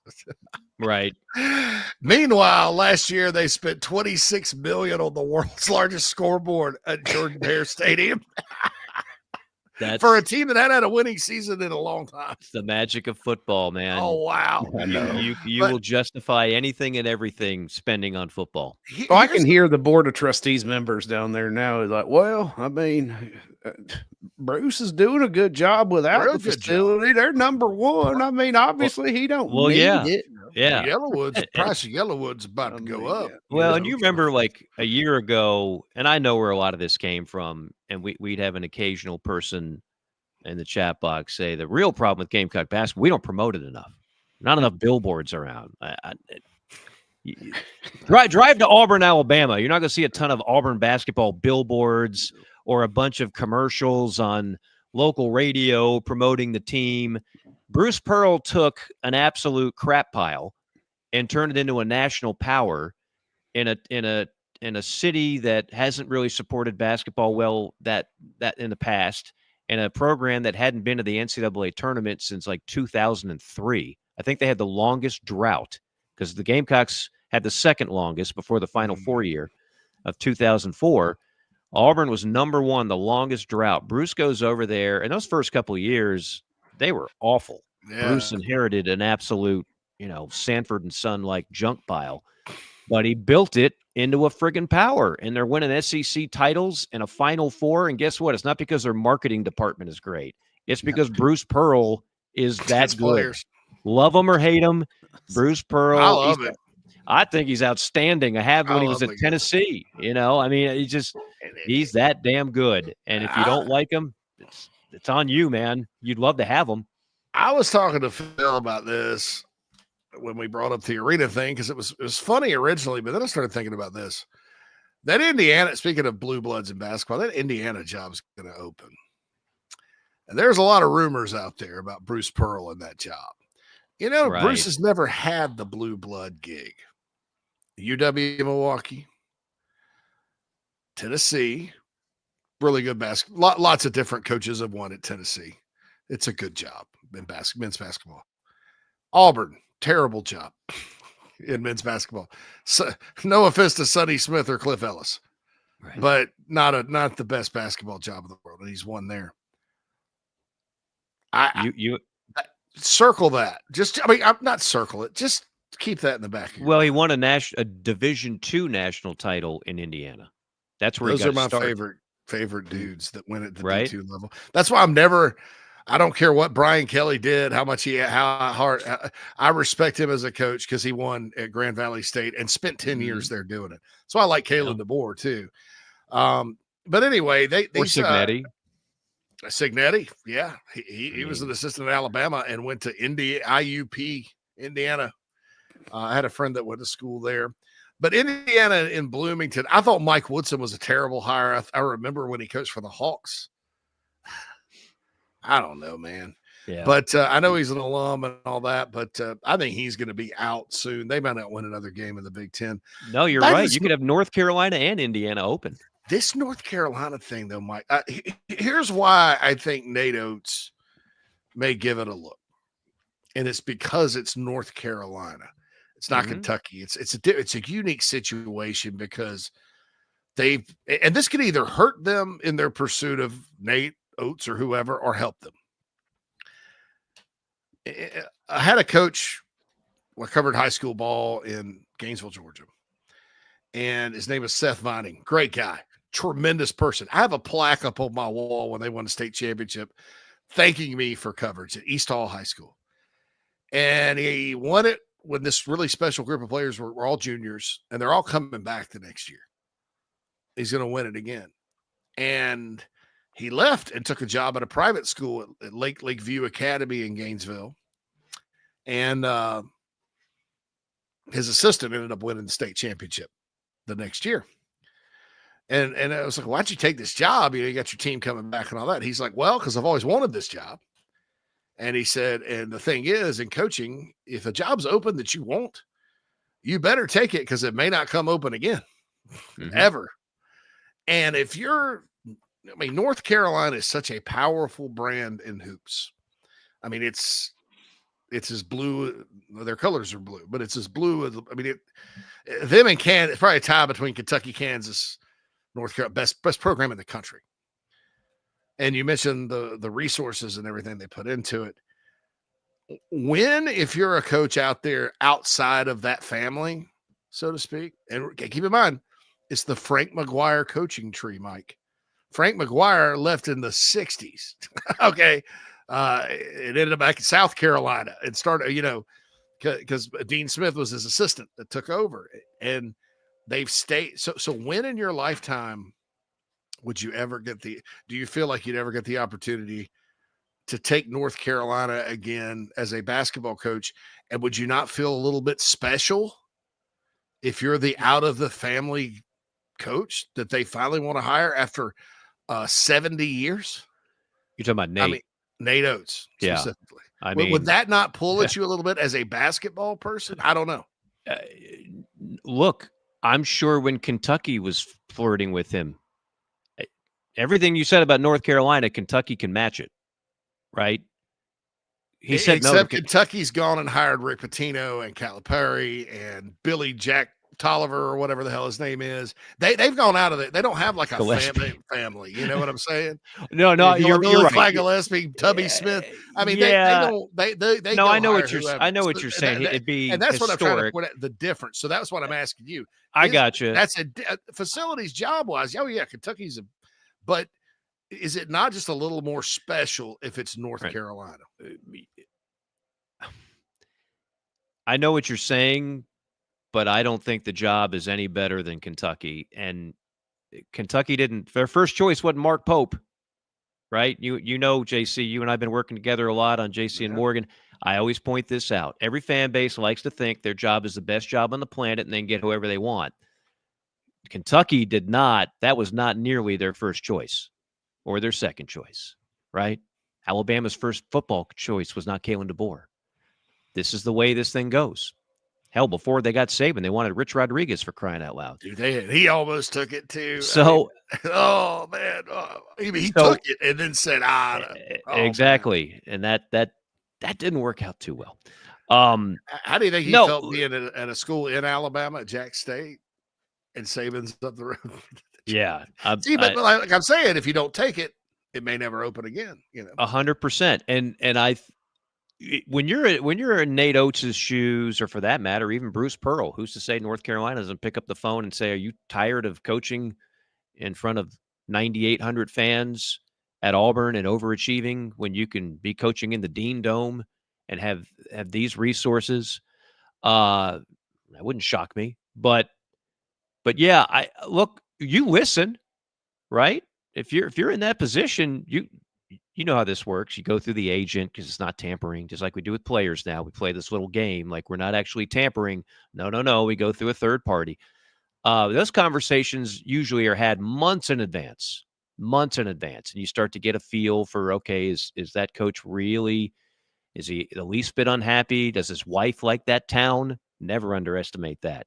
Is his wife tired of having cheap barbecue and a combination of cheap barbecue and Chick-fil-A 5 nights a week? Would she rather live somebody else with their children being a better? All these things go into the equation. I've heard reasons that you wouldn't believe for coaches saying yes or no to coaching jobs.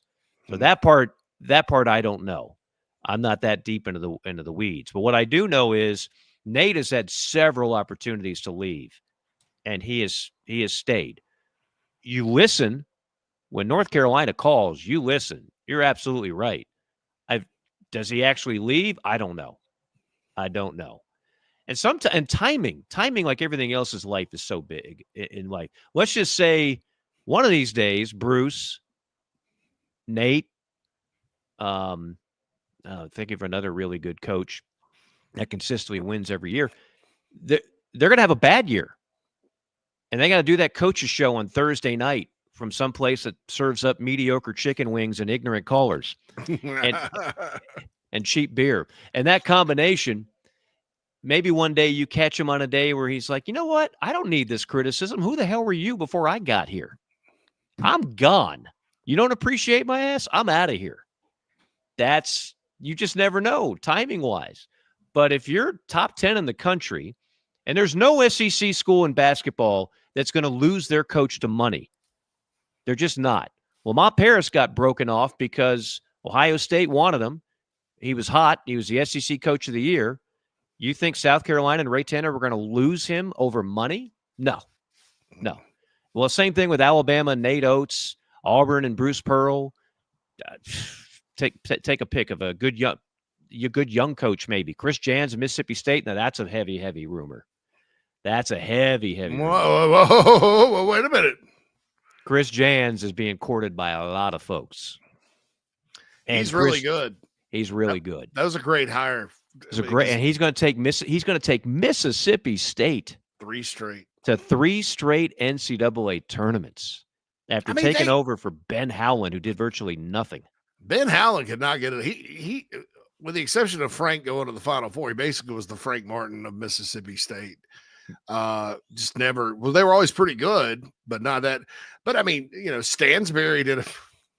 Well, he could get players. That was a different era. And Richard Williams. Rick was really good at getting kids from the Bronx to suddenly find a beautiful daylight in Starkville, Mississippi. But no, Chris Jans is a great coach. I mean, and the foresight to go to New Mexico State, as bad as they are in football, Mike. And I know you've been to our favorite beautiful southeastern New Mexico towns, Las Cruces. What an oasis! They have a good tradition in basketball. I mean, they've been good. Make the tournament a lot of years. To go find that guy, that was smart. That was smart. But there's been a lot. I mean, I thought Eric Musselman was a smart hire by Arkansas. Very good hire. And look Nate at the job he from did. Buffalo, dude. I mean, it kind of works that way. I just think back to Oates that North Carolina, because it's just so rare that they would, number one, have an opening, because you're, Dean Smith, and then you had a couple of coaches. Then you have Roy Williams, and I don't know that Hubert Davis will get fired. I mean, my goodness, the guy. Shoot, he missed the tournament his second year. He made it all the way to the final game his first year, and they beat Duke in Krzyzewski's last game. That has to be bragging rights for years. They're Sweet 16 in 2024, and then they've struggled this year's 91-41. Not awful. It's just not up to Tar Heel standards. Not up to where they think they should be. So I don't know. I just, with that North Carolina job, I think for anybody that's a college basketball person, the rarity of that job coming open and the rarity, and we're talking about 75 years of them wanting to hire someone that's not part of the fam. I think that would mean a little bit more. It would mean a little more to me. But then at the same time, those types of jobs have a lot of pressure. Nobody at Alabama, Nate Oates goes to the Final Four again this year or wins it all. And then the next year they're in the NIT. And nobody's firing Nate Oates in basketball. They'd fire him in football, but they wouldn't fire him in basketball. So you have you're making a lot of money, and you have, right, Mike, job security. Path a little of bit least more resistance. than at a Kentucky or North Carolina. No doubt. Anybody can be on the hot seat in a hurry at those blue blood jobs you speak of. But you got enough sweat equity if you're Nate Oates at Alabama. You ain't getting fired anytime soon. No chance. We'll just get him next year, Nate. It's all right, Nate. We'll just get him next year. Roll Tide, Nate. Roll Tide. Nate, I never cared about hoops before you, my man. I never cared about this ball in the gym we have. And I don't know. I think it's. You coach football too, Nate? Because we might have some issues there with old Kalen. Yeah, hey, I bet Nate could run our offense for us. What you know about running some spread and maybe some press coverage on the defensive end? You know, kind of like your guys play when you do that full court stuff. There's some basketball coaches I think could be good football offensive coordinators because they run offense and they understand spacing. Yeah, and that's basically football. I think they would have to train their mind a little bit, but I think they can call plays. I don't know. Maybe not. And Nate's he's a former math teacher from Romulus High, and he's kind of a stat nerd, an analytical nerd. So he had a formula before he ever got to campus in Tuscaloosa, and that formula works. It works. Now he gets players now, but he didn't always get them like he's getting now. It's a really good formula. And yes, their NIL is much more than 1.7, 1.8 million at Alabama and at Auburn and at Arkansas and at Kentucky and at Florida. I will say this: they don't spend as much on football as you'd think. Arkansas, especially. Arkansas went from like in really good shape in football, and I don't know whether it was just like at Texas A&M when one year they were like, "Here, just have all this money." Next year, like, you went 5-7, go jump, and A&M went from signing the number 1 class to like the 28th class, and it didn't get anybody. But Arkansas in football is surprising to me. And football, the numbers when you talk to people around the league, you'd be surprised at some of the brand name schools in the SEC that, like, football, they're just kind of like, we have this much, but it's not overwhelming. And of course, I'm not talking about the Texas schools. They can spend whatever they want, but it's just one of those things. But yeah, I was surprised at hearing Matt Anderson was talking. He keeps up with all this stuff, that he hears $6 million to be a consistent NCAA tournament team. Maybe that's the case, Mike. I don't know, but I mean, I don't know if I'm not going to say it quite that way. I will tell you there are programs in the SEC that are 6 million NIL clubs in basketball, in men's basketball. Several, and that number is growing by the year.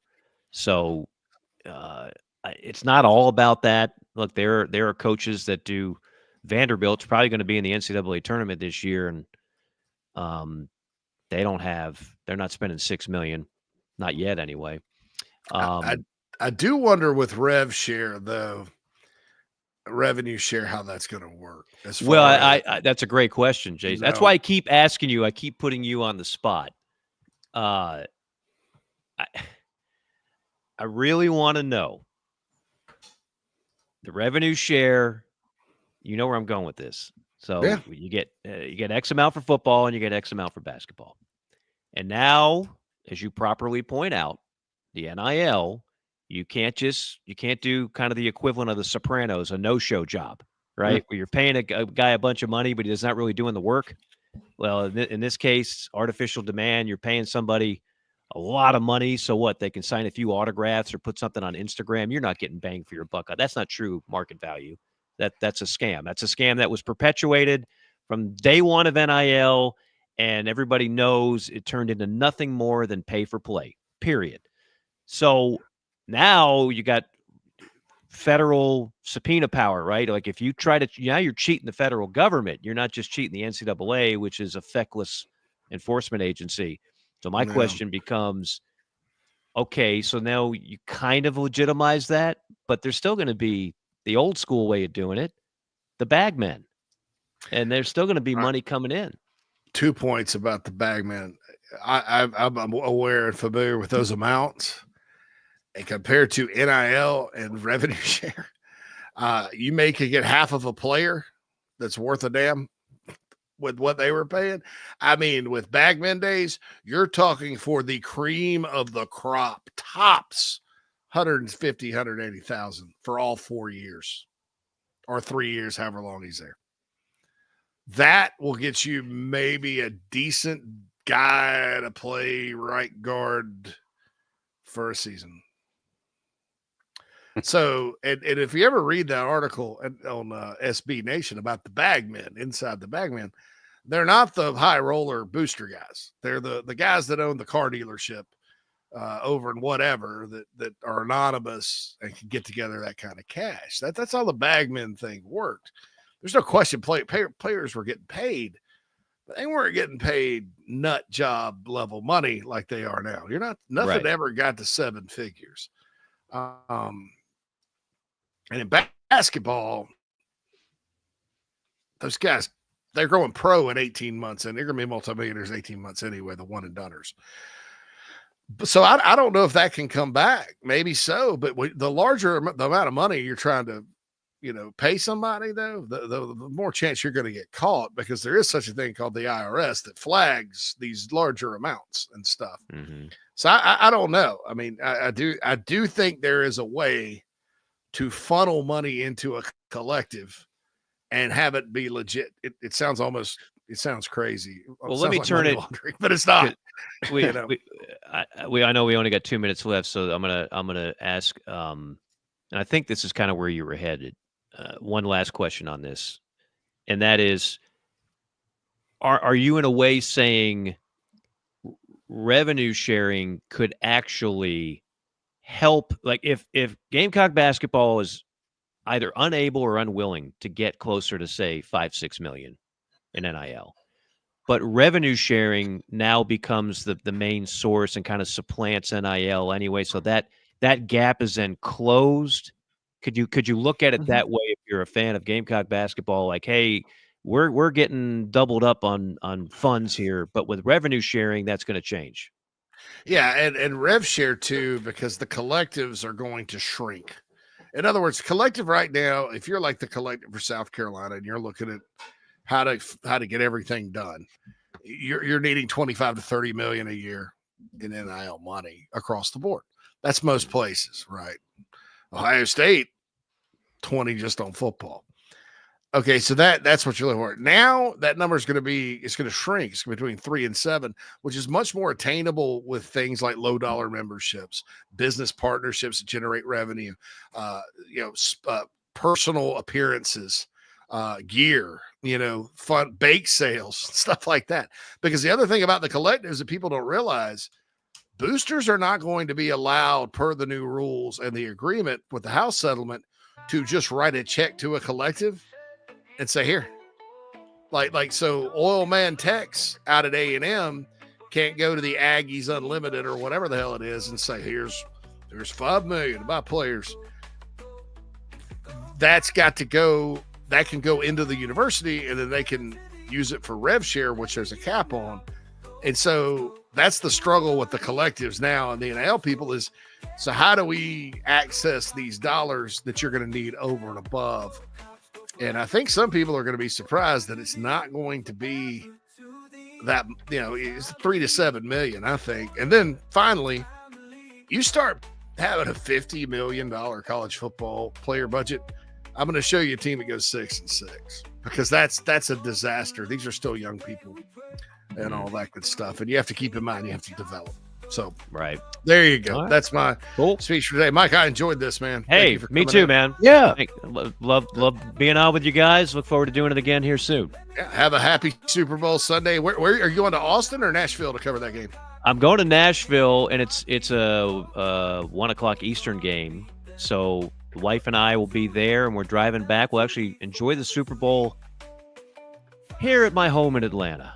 No, it'll be nice. Oh, it'll be nice. Hope you have a wonderful time up there in the trees where you live. Anyway, yeah. It'll be a good time. I'm hoping for a good game. That is for sure. Just want to be entertained. Just want to be entertained. Sweet. All right. See you guys. Phil, get us out Thanks, of here. Mike. All right, everybody. Inside the Gamecocks show here, closing up on a hump day. Don't forget tonight, the late night Gamecock show. Matt Anderson and Alex Jones get you into the evening. Probably some heavy basketball talk, I would assume, with the men's team having the week off and a lot to analyze here as they make the turn into the final part of the season. Tomorrow, inside the Gamecocks, the morning show, JB will have Coach Lake a day early to talk a little baseball. Chad Holbrook may make an appearance, so maybe a little Cougs talk as well. Oh yeah, you know what? Coach Holbrook is hosting a big charity event on Friday that I believe is sold out. So, the Red Clay Strays. Yeah. He loves the Red Clay. I like the Red Clay. I think they're good. Really good. He turned me on to them, and it actually pretty good. So I appreciate it. He's the man. But from all of our friends here at Chief Sports Network, inside the Gamecocks, the show, he's JC Shurburtt. I'm Phil Mullinax, and we will see you all tomorrow.